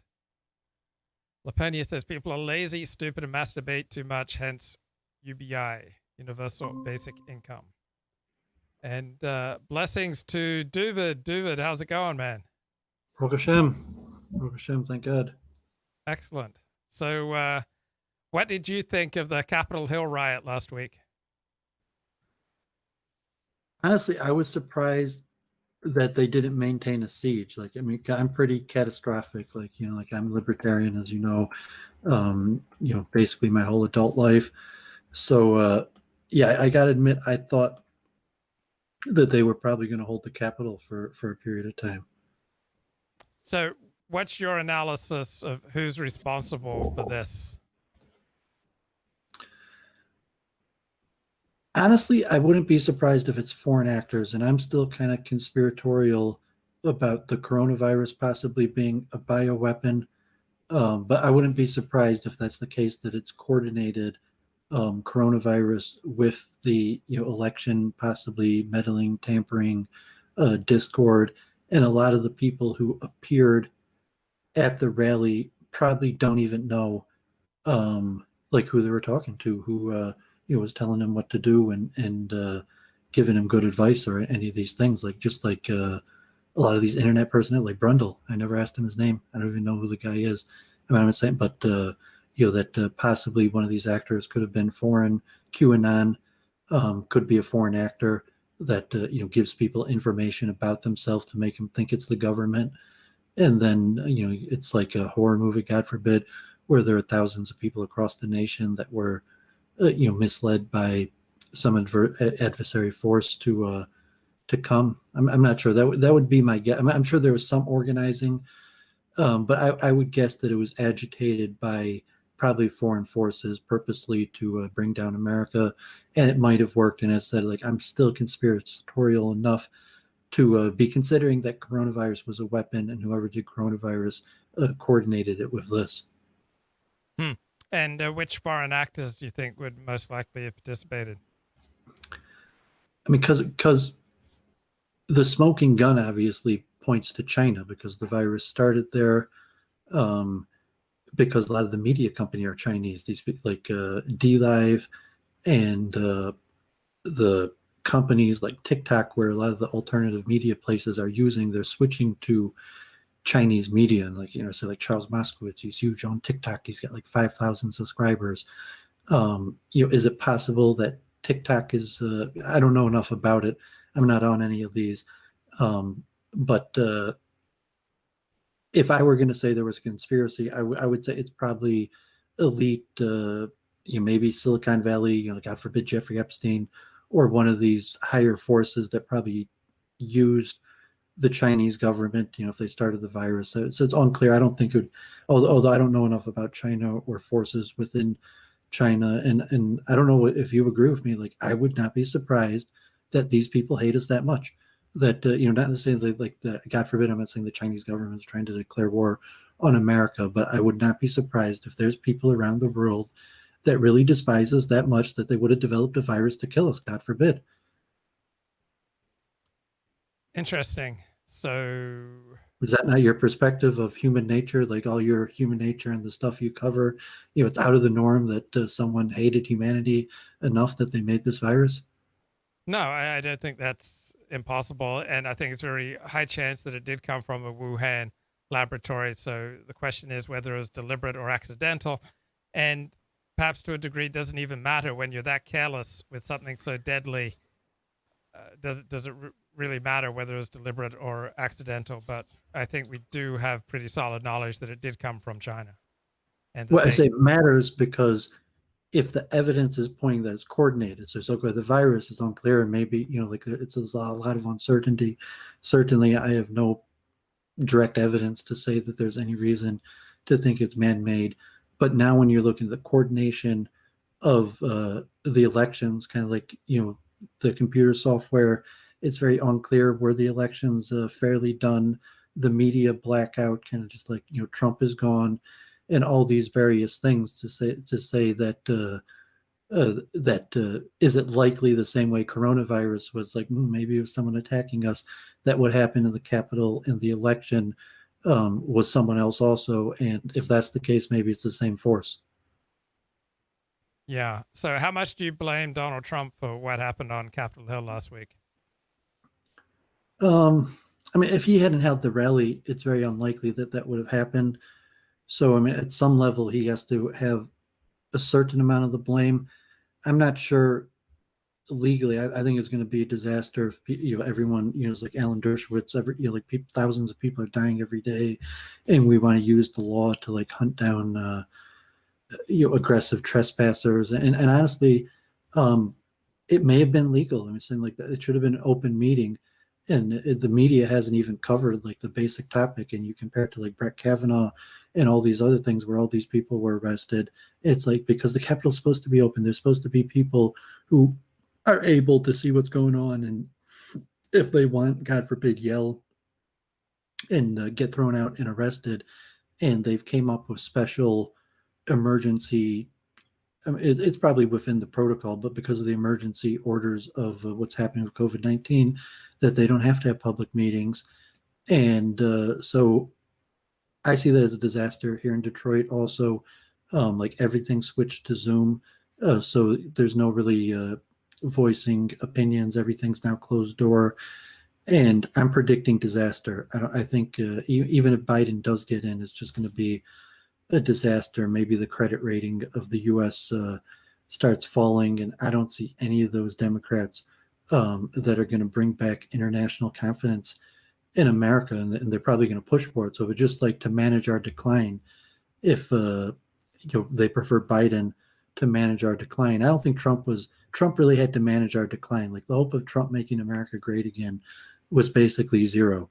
So I mean, he was there to manage our decline, and he proved largely an idiot. God forbid, like he talented in many ways, but he just wasn't capable of growing. And coronavirus brought him down.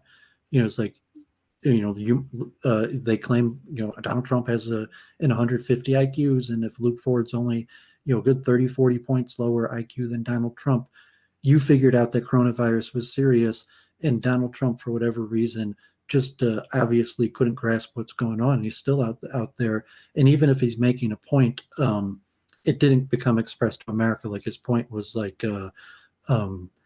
whatever reason that he's not going to do this, he didn't express it in a way where he rose to the seriousness of the situation.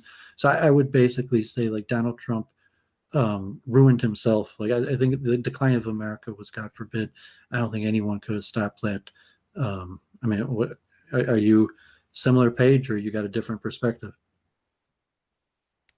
I think Donald Trump did a lot of good things. That I think he was the best president we've had in the last 50 years.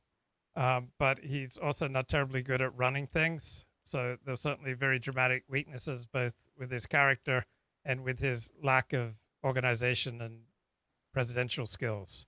So he was definitely a flawed character. Yeah, and the humility, even if it's Governor Whitmer here or something, it's like, like I'm trying, I'm learning, like, like give me a chance. And Donald Trump is never like that, like he doesn't. And so at the point you're saying, like, everybody lost confidence in him, and it was pretty clear from the first place. Like he was what he was. He was a showman.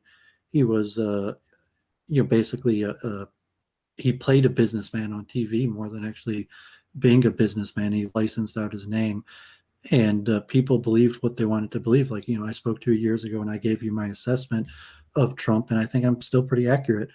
And we'll see what happens. My assessment is the government is really on its last legs financially, and that's why the Democrats are pushing so hard, because the coalition, you have to give money to so many people, and there's so little money. So they really, push in. So either they're just going to completely bankrupt us over the next few months by COVID relief, and or I could see Kamala Harris coming in as president and being a dictator. Honestly, God forbid. I think it could be that like our tech dictatorship that people are warning about, like Vince and Red Elephants and various people, that I could see that's likely to happen under Kamala Harris, and she'll just be the face of the might of the government. And I'm not sure. Did you see those recent Red Elephants videos where he's got like the pyramid of power, and he says like big tech at the top, then social media, and he's got the government and the FBI lower. But I see that basically is happening. So it's going to be a shadow government. The people are going to look to the politics, and there's going to be no answers in the politics, and the social media is slowly going to take more and more power, and they probably are going to enforce a social. We were talking about in a week in review, a social credit score. So that's what I'm seeing. Like there might be chaos in the cities where there'll be a lot of people that, they don't want to get the chip, so to say. But like me and Luke, we're pretty like by the books. Like if they need to put something in our phone that is going to give me and Luke a social credit score, even though like it racks up every time I smoke trees, like me and Luke will probably, like, we got bank accounts and we're by the book. I don't think we're going to go off the grid just because they force a social credit score on us, but there might be a lot of people that they go off the grid. But that's kind of how I'm seeing the greater perspective of America. There's going to be a tech takeover, and it's going to become a surveillance state, and it's probably going to be like Kamala Harris, who's going to be the face of the government, who's just like, this is the way it is, too bad. Yeah. So when Twitter suspends the president of the United States, does that imply that in many ways, and gets away with it, that Twitter is more powerful than the president of the United States? Is that the way reality works now? Yeah, I mean, really, Trump was the point where he's like, okay, the shadow government is falling, so Trump, the actual businessman, runs for president, but Trump's not really the actual powerful businessman. He's just the guy who licensed out his name and question. I mean, he was a wealthy man, big personality. But you're like, everybody always knew that big business was more powerful than government. And so Twitter's coming in like, I don't even have to run for president. Like, I could just shut down the president and there's nothing any of you could do about it. In fact, you're going to thank me for it. And it's kind of crazy because that's what happened. Like, we're just sitting here at our computers, and like, I'm still up on Twitter. We're talking on YouTube right now.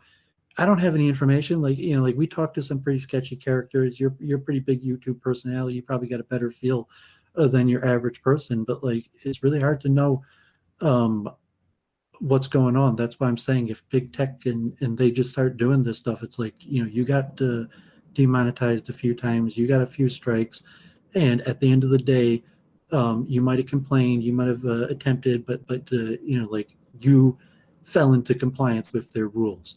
And like, me and you have that personality. Trump didn't, and so I'm not surprised. And what do you make of this QAnon conspiracy that satanic pedophiles run the world? I mean, God forbid, there's probably an elite that does horrible stuff, including, like perversion. Like, God forbid. But like, to phrase it, I would phrase that within human nature. Like, you're there in Hollywood, you've seen a lot of people that have fallen down the rabbit hole of pornography and loose women or drugs in the high life, and certainly, like, if we just talk to Babs, like, if you got like a trust fund with 7-8 figures in it, it's very, very easy to do that. Saying like Luke had to, you had to put your work in, but like there is a I lost track of it. What was your question again? Yeah, I was just QAnon. So do Oh, you yeah, think yeah. that So there's I a would say kernel of truth to it? Well, yeah, I was saying that yeah, certainly there's truth that we saw, like Jeffrey Epstein, Bill Clinton, Donald Trump, like every public leader that I've seen in my whole life is basically been what, according to like a Orthodox Jew or even like a Muslim or traditional Christian, like a despicable pervert, God forbid, like unquestionably. And like you could see that like from like I lived in ultra Orthodox Jews or Hindus or any group. All you have to do is turn on TV and look, and like I would not want any of those people anywhere near any of my kids. I mean, would you agree that that's your average sentiment of the Orthodox Jew? Like any politician, like Democrat Yes. or Republicans, like they're not going to get Shomer Nagia. There's no Republican or Democrat that understands Shomer Nagia. Yeah. And then in the business world, like, I lived in Manhattan, and but like a cabal, no, I mean, like it's just human nature, and people are weak, and the more material and power you have, the more ability there is to do these type sins that, like God forbid, you say like, I renounce my harem of thousands of beautiful women. Like I don't have a harem of that. I don't have a harem of one woman. God forbid. Like, like I wish I could find one woman. But like, saying if you're some sheik with like a harem of thousands of women and renounce it, there's human nature. We know history, and people who rise in power are likely not even to abuse it, to say they're weak. You looked at it yourself. You're saying like you weren't a bad guy. You just succumbed to the temptations. You wrote about it, right? Yeah. So, but I mean, was it a cabal running the world, or was it just Right. human nature? People being. Nature. Yeah. But there's probably some sick, horrible stuff going on and covered up like that. I would agree, and I would distrust our politicians. Like, yeah, God forbid. I'm not claiming a conspiracy, but I would think it's more likely that like our elite and politicians are doing. Not like the QAnon, but I was saying that they're doing perverted stuff and covering it up for each other more than they're actually trying to sincerely help us. And what is Shomer Nagia, and where do people practice it? I mean, it just means guarding the touch. Shomer, like Shomer Shabbos, to guard, like Chuck Schumer, the guardian of Israel. Shomer Nagia is the word to touch, and it refers generally to the separation between man and women not touching. So the actual origins of the law more refers to menstrual impurity within marriage, and like, but it's been extended colloquially just to mean that like women who don't shake hands with men that don't shake hands with women or don't hug, because we're Shomer Nagia. Although I think the origin is largely around the menstrual blood taboo. Like, I mean, if you've learned the Talmud on it. Yeah. Now, most Orthodox Jews in the United States live in big cities, and yet my sense of things is most Orthodox Jews are still virgins when they get married. How does Orthodox Judaism pull this off? By separation, by having a dualistic system where we look at it like there's some sort of truth and salvation we have, and the majority of the world is lost, incapable of controlling their urges to be within the realm of what's objectively a proper person. And it's to say like a cultish type movement in that way, but it's saying the way the rest of the world sees things is largely inaccurate, and you would have to be crazy to want to be part of the greater world, and like us versus the larger world. Not saying like a conflict, we're trying to subvert society, but like an honest fear, like man, like what would I do if I wasn't a Jew? Or if you're an Orthodox Jew, like how would I even possibly survive among these goyim if I was separated from the guards of the greater community? It doesn't have to be like a fear thing. People instill it in their kids. Like almost all Orthodox parents, like I remember, will try to get their kids to behave by threatening to send them to public school. So you don't want us to send you to public school. You better behave. But not even an extent like you have to be overly feared to deal with going, because like God forbid they're going to like kill us or they're bad people. But just that there's so much to lose to not being part of the Jewish community, that even if you look at the Goyim and larger community is largely positive, that there's so much to lose from not being part of the Jewish community, because the Jewish community is really an exceptional community. And if you're part of it, people are going to look out for you in a way that there's almost no chance they're going to look out for you if you're not.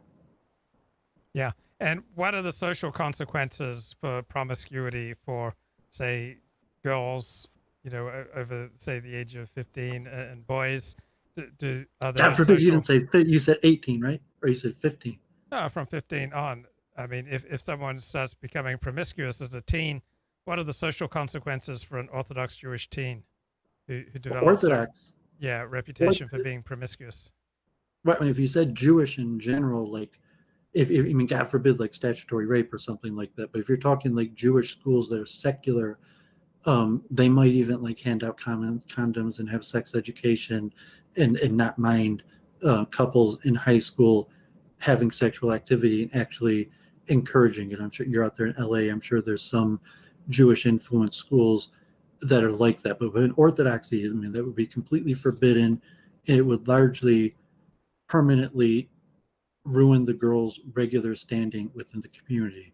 However, you could be a member of the community at different levels, and the community would probably still help someone like that, give money, support, maybe even try to help her get married and acclimate, and for her children, or even to keep it secret and not hushed. But I mean, for Orthodox girls, there's implications. God forbid, if the girl was raped by a Jewish man, she might, like, God forbid, abortion under halacha, under rape is actually a halachic question, because if it's not putting the mother's life in danger, so if that's not the situation where they would actually require the girl to have the baby, because abortion would just be not even a consideration. Even in modern Orthodox circles, or even mainline Orthodox Hasidic circles, you might find pressure to have the abortion, or a halachic exception that the extreme trauma or psychological pain. But legally, like if it was a Jewish man, she might have to be divorced. Like that could be considered an act of marriage, and if she doesn't have a legal divorce after that, then her kids after that could be mamzerim. Besides for the if it was a non-Jew, so halachically, like God forbid, it's easier if it was a non-Jew, and then just the reputation. So I don't know. Like I'm not a girl. I assume, God forbid, it happens occasionally, and your community deals with it. There's probably some kids, like some, God forbid, horrible. There's enough Orthodox Jews that there's going to be, even however tried they try. But then I would say at the other end, you could be a sinner and still somewhat part of the Orthodox community. You could like stop keeping Shabbos and do horrible things relative like to the halakhic standard, and then like still come to weddings and events. And if your family's still cool with you, or have a lot of friends. And like I said, a lot of Orthodox Jews, like they got to make a living. They want to get an education. They don't want to be trapped in just the Orthodox world their whole life. So they might become friendly with these, wild type people, and they might be their, so to say, doorway into the non-Jewish world. That if you're an Orthodox person and like all of a sudden it's like, I always kind of wonder what it was like on the other side. So, that case, like you're going to call that girl that that God forbid horrible thing happened to, and now she's going to become, like your doorway to the larger non-Jewish world. Now, traditionally, when people get involved in a shanda in Orthodox Judaism, such as, say, sexual promiscuity, is that they leave the community and they move somewhere else. But this was before the age of Google. So if you're being able to keep your shanda relatively quiet, I mean, at least not keep it offline, then frequently Orthodox Jews will move from one community to another.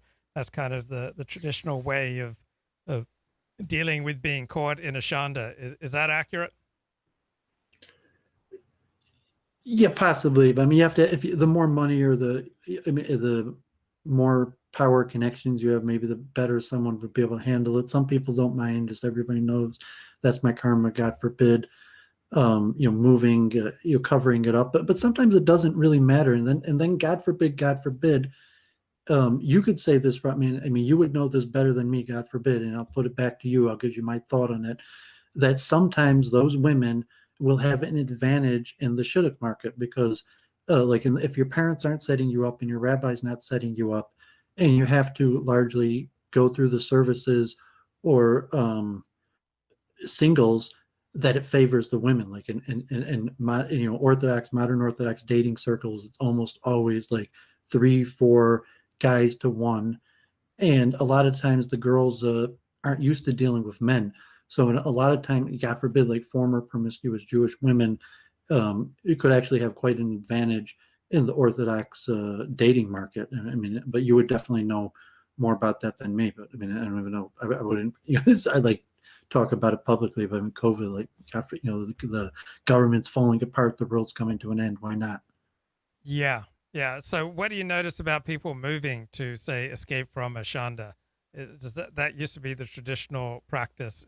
Do people still do that? Yeah. I mean, there's people go. I stories like I mean, it was like a miracle story about the Lubavitch Rebbe because he ends up getting this woman a get. But I mean, people going from America all the way to Australia, and out to LA. But I mean, it's not easy to move. So if you're you need support and money. You could pick up like the Deborah Feldman story, that just somehow picked up. Unorthodox, yeah. Yeah, and ended up in Berlin. You could do it, if you have to, but usually you need support. And I mean, you honestly think that any Jewish community in the world would cover up for you? I mean, like, I'm not here to expose rabbis, and it's not my thing. We argued about that the first few times we talked. But a lot of rabbis that they went to an extreme extent to cover up their past. But he's saying, like, I doubt they would do that for me or you. And in fact, like, the bad things that we have done would probably precede us even, because that's the nature of fear of outsiders in the Jewish community. The very insiders, they might cover these up for, but outsiders, like anything bad we've done, would precede us. Mm-hmm. And that's a logical defense mechanism. Saying that just a logical defense mechanism that Orthodox Jews or any group would use. Mm-hmm. And would you have gone to a rally like that rally in Washington, D.C. last week? And would you have invaded Capitol Hill when people breached the barriers? No, I mean, like, I might have live streamed it, like, if it was in Detroit. Like, if I thought there was going to be violence, like, I probably wouldn't have went. And definitely, I'm not a lawbreaker. Like, I'm generally a rule follower. I have pretty wild beliefs, and I might say some unhinged things, but that wouldn't be my style at all to do something like that. Even like the social justice, liberal, poor people's protest. I've been to a few protests for immigration, but it's unlike, I've been to protests where people started getting arrested and even stuck around and saw. I went to the Democratic debates, so I might have went there if I lived there and live streamed it, but I probably would have just, I wouldn't have been like Bake Alaska. Like, I would have been on the side doing my interviews, talking about what people think about the Jews, or or spiritual takes or something like that. I mean, what about you? I mean, I don't know. I do that occasionally. I don't know when the last time I've seen you live stream a public event. Yeah, I haven't live streamed a public event. They just seem perhaps too unpredictable, or the public events that I go to are filled with friends of mine, and so I try to keep separate my real life. You kept your stream on online. occasionally. Like, I remember you going to things and keeping your camera in stream running with other guests talking while you were someplace. Quite, like, not even that many times, maybe like 5-10 times. A lot of live streamers like a Baked Alaska seem to kind of crossed over into being antisocial. He was like spraying people with mace, and a lot of people are starting to do desperate or crazy things online for viewership and for super chats and the like. So live streamers out there in the public, they some of them are becoming a menace. Do you have any thoughts when live streaming becomes antisocial? Well, obviously, the most viewed things are the people that do that and don't talk. The people who get like tattoos, or their body, or sports, or stunts, or like World Star fights, bloopers. So certainly adding just talking, there's definitely a maximum peak. Like the most popular just streamers, you can't really break even 1 million views or whatever the maximum that. So, like Richard Spencer, where you're a public personality, an activist, and you're reporting on things that you can't get anyplace else. So, like, even like Patrick Little, that he was on the forefront live streaming something that really you couldn't find anyplace else. So if you wanted that type content, so Baked Alaska, I could see that like he may have just been a journalist, maybe he was always an activist, but this day, like, that's really the only way to be successful, and to some extent, like he's the real news. I mean, he's an activist news, but like so is MSNBC and CNN and all the other stuff that are basically activist also. But yeah, he's someone in the Warski who was a shock jock, and even Dia from Australia, I said like it's kind of a shock jock, and that's probably why she's popular. That you can only rise so much intellectually, and if you could add in a little shock jock or excitement in real life activity, that's definitely good for streaming, good for business. I mean, you don't want to get arrested or do something that's too counter social, but like I would assume that like all major streamers, besides like JF or the handful that just don't go out, would definitely be capitalizing on something like this. So I don't think I've spoken to you in 2021. So we're almost 2 weeks into the new year. How is 2021 going for you? Pretty slow. Like, I'm still doing my same stuff. I just bought a new chair, like a $200 like rolling chair. Hopefully I'll get here in like a week or two. I'm still doing a lot of reading. I'm glad I joined up with Lowell and Les. I've been doing that every Wednesday, and I think that I think I could build up in streaming. I don't know if I could make money at it, but I do think I could build up global connections. And just like I'm going to be on Charles Moscowitz tomorrow, and he started taking in calls. His viewership is going up, and he's got people calling him, and he's got a network of guests. And then because Root and Branch in Jerusalem is basically speaker based, that's more my style. We have like 30-minute hour presentation from expert speakers, and we could ask questions. So you build a network, learn something. Today was kind of like shoot a stand. I mean, it wasn't like Jonathan Pohl. This guy was actually from that region in France, and an activist trying to build up like a Kurdistan type thing for the like tens of millions of Shuto people in the Afghan region. But I think that's more my speed. Like when we got into streaming, I'm not quite as slow as Mark Shapiro. Like I'm somewhere in between. Like I like a little bit of debates, but I'm pretty academic, and I don't really care for shock jocks. I don't even really care that much for news and politics. Yeah. And what books have you been reading? I have a whole bunch of books. I for Week in Review, I got into the science of expertise, and there's something called chunking theory. It's related to short-term and long-term memory and speed reading and the maximum mental ability. And there's a lot of studies on chess, how do people understand complex things, and it's largely because there's a maximum of 7 items that we could hold in short-term memory, that in order to be an expert in something, it has to be larger chunks, that people can't really work with 10, 20, 30 things in short-term memory. It has to be that things are chunked together. So I've been doing a lot of research. There's a Swiss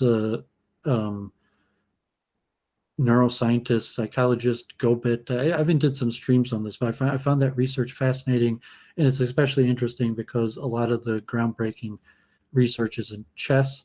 I've also been taking a lot of online courses about AI and more Hinduism. One of my Hare Krishna friends wrote a book trying to like scientifically prove that the cosmology of the Vedas is like correct, kind of like a Gerald Schroeder, who was on a few weeks ago, the physicist of Science and God that me and Luke talked about when we covered that book on evolution in Judaism.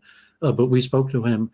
But one of my Hare Krishna friends, I went to University of Michigan, Siddharth, wrote a book in the same vein with like the Vedas.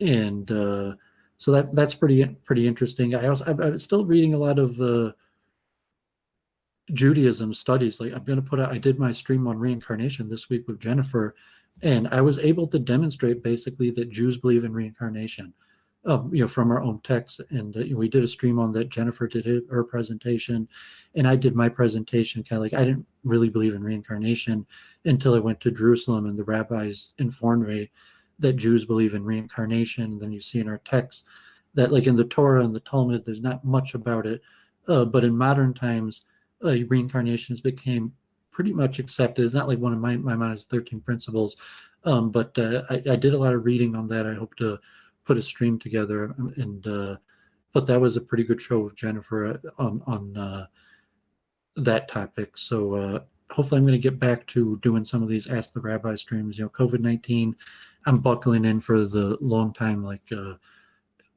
thank God, in many ways, Baruch Hashem, just time to read and study. Unlikely I would have anything other than COVID-19 I ever would have studied these topics so deeply. Have you ever studied the Zohar? I've attempted to study it a few times. I used to go to this famous rabbi in Jerusalem who wrote a commentary, Rabbi Daniel Frisch of blessed memory, in 8 Baim Sabbath. I've opened it up. I've read the beginning. I've studied more of the Arizal. I've read parts of it, but because the Zohar is written as a commentary on Torah, and it's pretty esoteric, and it's in coded language. And God forbid it sounds somewhat like Christopher Van Druknes, except it's even kind of more deep on that, because it talks about reincarnation and all this stuff. But I would like to study Zohar one day. That's my dream. Like, I'm over 40 now. Like, I wish I was bar mitzvahing my kids and marrying off my daughters or something like that. But maybe at least now's the time I'll try to learn Kabbalah and Zohar. What do you think of the Kabbalah Center? Not much. I mean, it's kind of like a Chabad house. I went to the Kabbalah Center in Manhattan a few times. It wasn't bad. To me, it wasn't much more than a Chabad house. And the level of information, scholarship there was quite weak. I've even read Rabbi Berg's books. I mean, he knew something. He knew quite a bit, enough to write some decent books. But I don't think anyone at the Kabbalah Center ever gets past the introductory level. You probably even have more success at Chabad. But I mean, I think the Kabbalah Center has a relatively kosher minyan. They might have a mikveh. They might teach you like Hebrew and some things. So I'm not like opposed to them. I don't think it's negative what they're doing, but I don't think there's any like serious Kabbalah going on there. Now, what kind of purge or crackdown do you think we'll see as a result of what happened on Capitol Hill? And are there any steps that you plan to take to, say, separate yourself from people who may get caught up in a crackdown?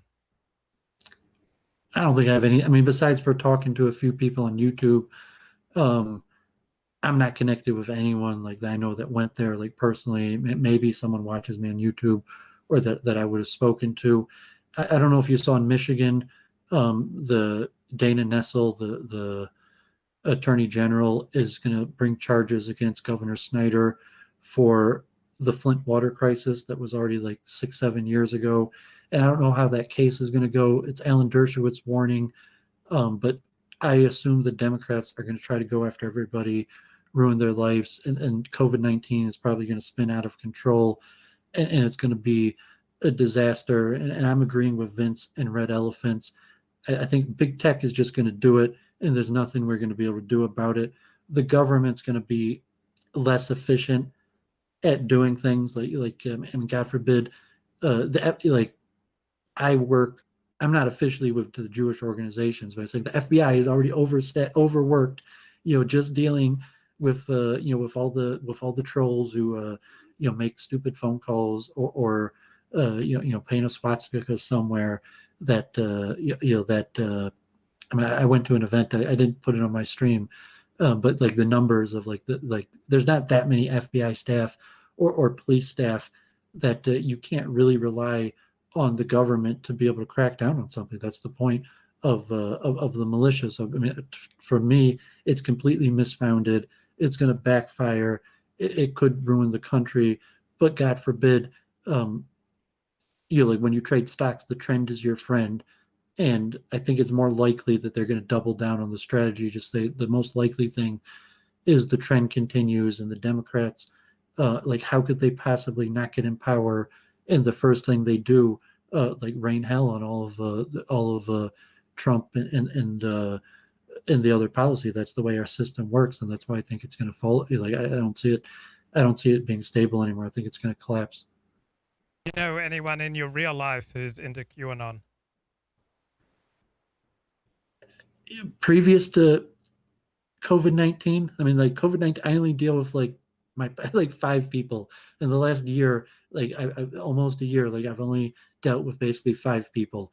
I mean, a handful here and there. But when I was in Detroit and active, like, yeah, I would say probably like 20% of people I knew were some form of QAnon, and because it's a distrust of the elites, that whatever the government and mainstream sources are telling us, just flat out reject, 0%. And I'm in Detroit around mostly African Americans. I don't know if African Americans believe in QAnon, but like a similar, that there's some sort of counter government force that knows that everything is messed up and feeding them information. That I would say in Detroit, maybe as high as like 1 out of 3, 1 out of 2 people I deal with have some kind of thought like, yeah, you know, everyone in power is completely corrupt and messed up, but I have a source of like one of the good guys, and they're feeding me information. And even you know, like in Orthodox Jewish circles or people I deal with conventions, I would say that mindset is quite common. Like the QAnon and the exact Trump one, like Hillary Clinton, Pizzagate. I've met some people like that, like, you know, like the parties at the synagogue, you know, Detroit, anytime there's a large crowd and you're dealing with a whole bunch of people, like, yeah, there's usually like 1 out of 10, 1 out of 20 people like that. I mean, you got different numbers? No, that sounds about right. A friend of mine is into QAnon. Would you agree with my assessments? I don't know about African Americans or Hispanics, that even probably a third of them believe in some sort of parallel conspiracy, that the government's all messed up and doing these horrible things, but they have some sort of inside connection that's giving them information. Yeah, that does seem pretty common among certain segments, at least, of the African American community. Generally speaking, it seems like the less successful people are in life, the more likely they are to believe in conspiracy theories. But they also have to believe that there's someone sending them out some sort of lifeline. That you know, that's the point. Is like, God forbid there's no lifeline. That lifeline is like China trying to bring revolution in America or something like that. And it's saying that, you know, the people have a tendency to think like, no, like obviously, because like I'm poor and don't have possessions or haven't been successful, it's because things are rigged against me.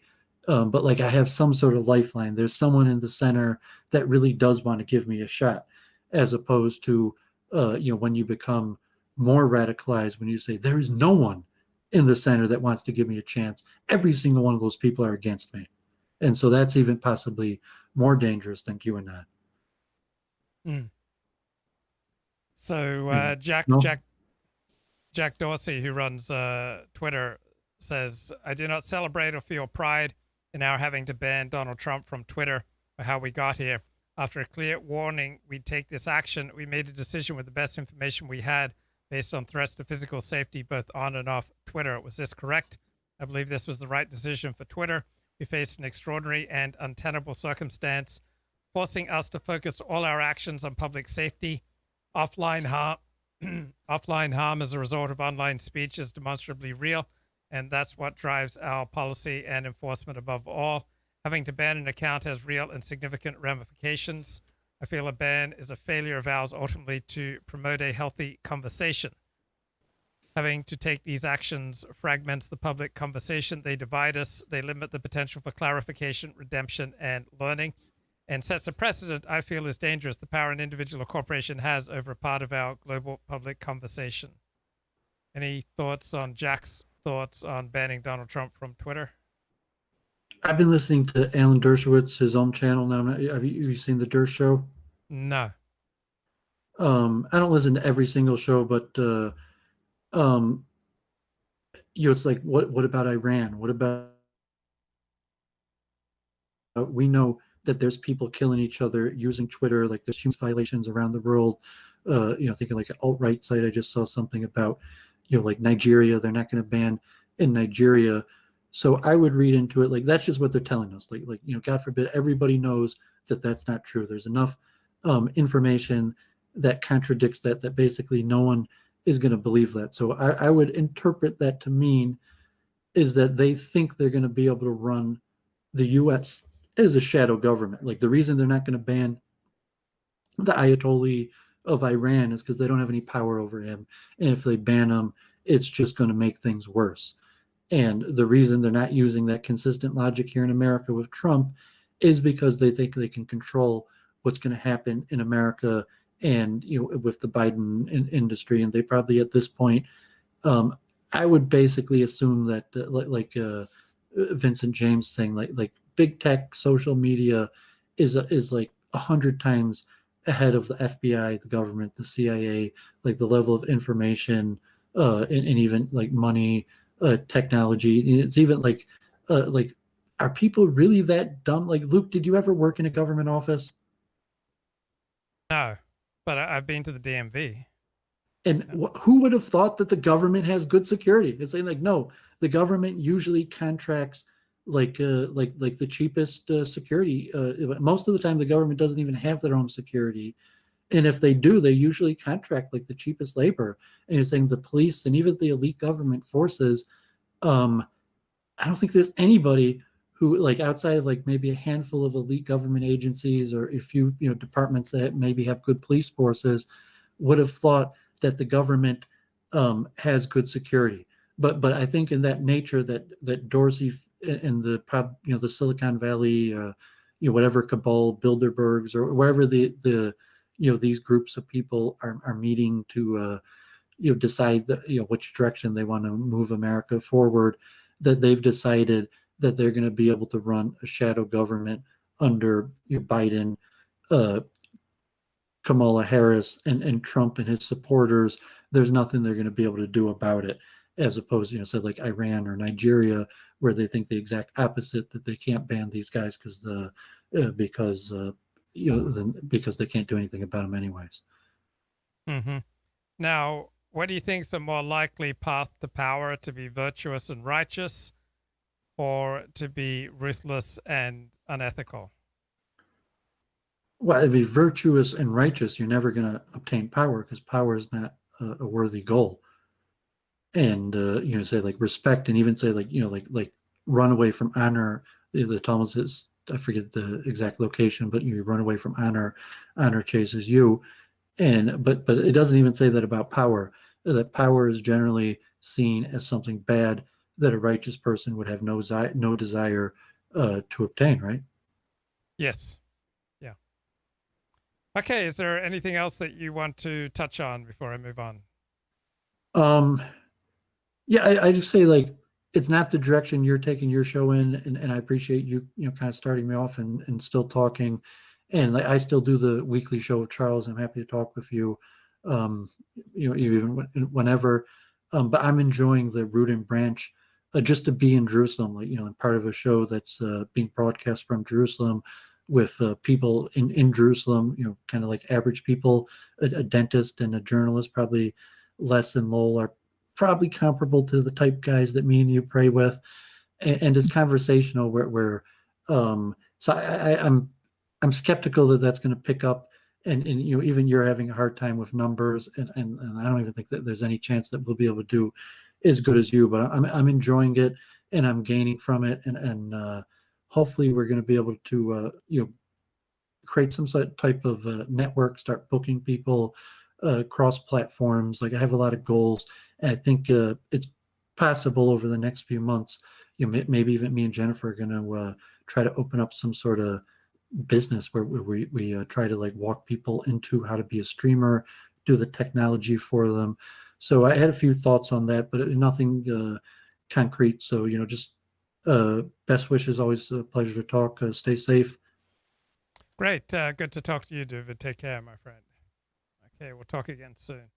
Right, there's an academic paper, and I provide a link to it in the video description. The academic paper was just released a few months ago called Theories of Power, Perceived Strategies for Gaining and Maintaining Power.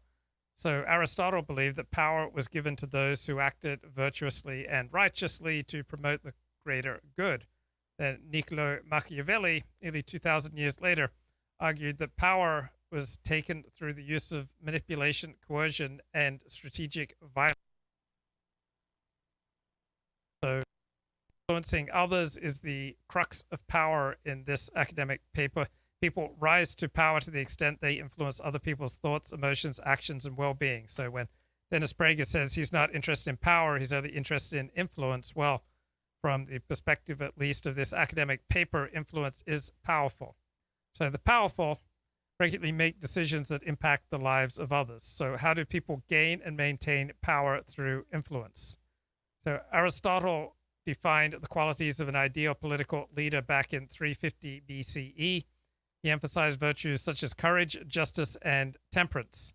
Then Niccolo Machiavelli, nearly 2,000 years later, in his influential book, The Prince, said power is found through force, fraud, manipulation, and strategic violence. So power is commonly defined as influence rooted in the control over valuable resources. Influence can spring from many places, can come from wealth, it can come from knowledge, can come from title, education, physical attributes, and social skill. Power is distinct from prestige. So prestige is the esteem that an individual receives from others, which is frequently biased on one's occupation.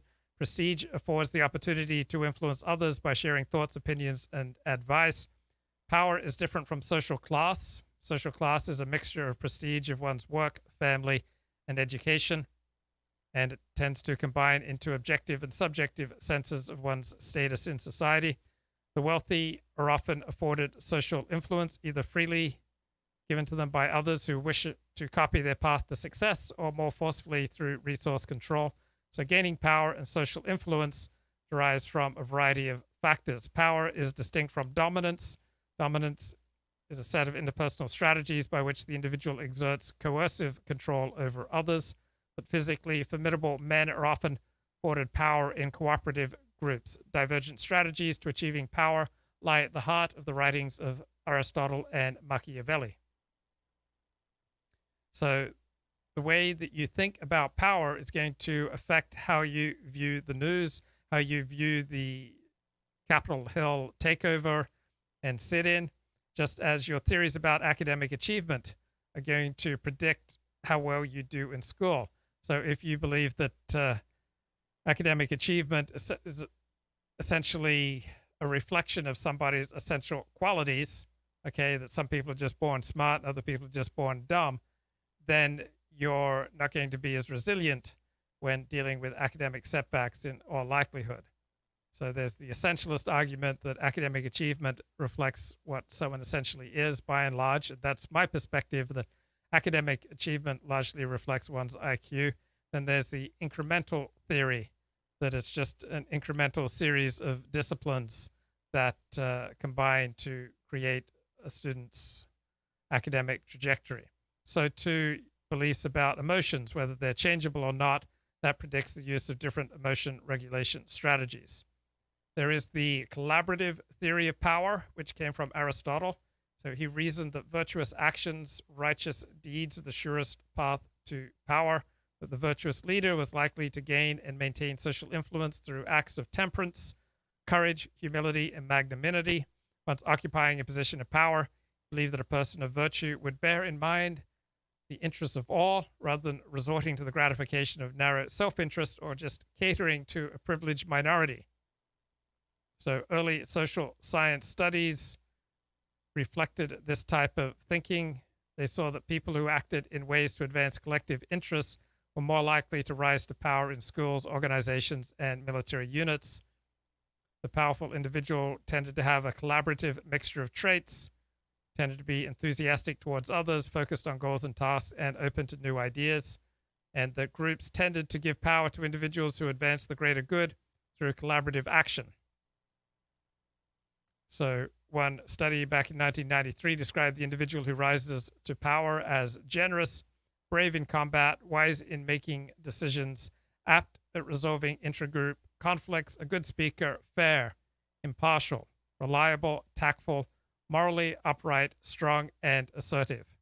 So this is the collaborative theory of power, and it bears resemblance to two new recent theses about the acquisition of power. There is prestige-based power. So this is based in evolutionary theorizing about social groups. It's a proposal that power is based on social information transmission, and prestige is freely given to individuals who are thought to possess superior knowledge and skill. So prestige-based power, like collaborative power, is freely conferred by subordinates. So prestige-based power can also be seen as rooted in competence. It does not emphasize social coordination, nor concern for the welfare of subordinates, nor concern for the greater good.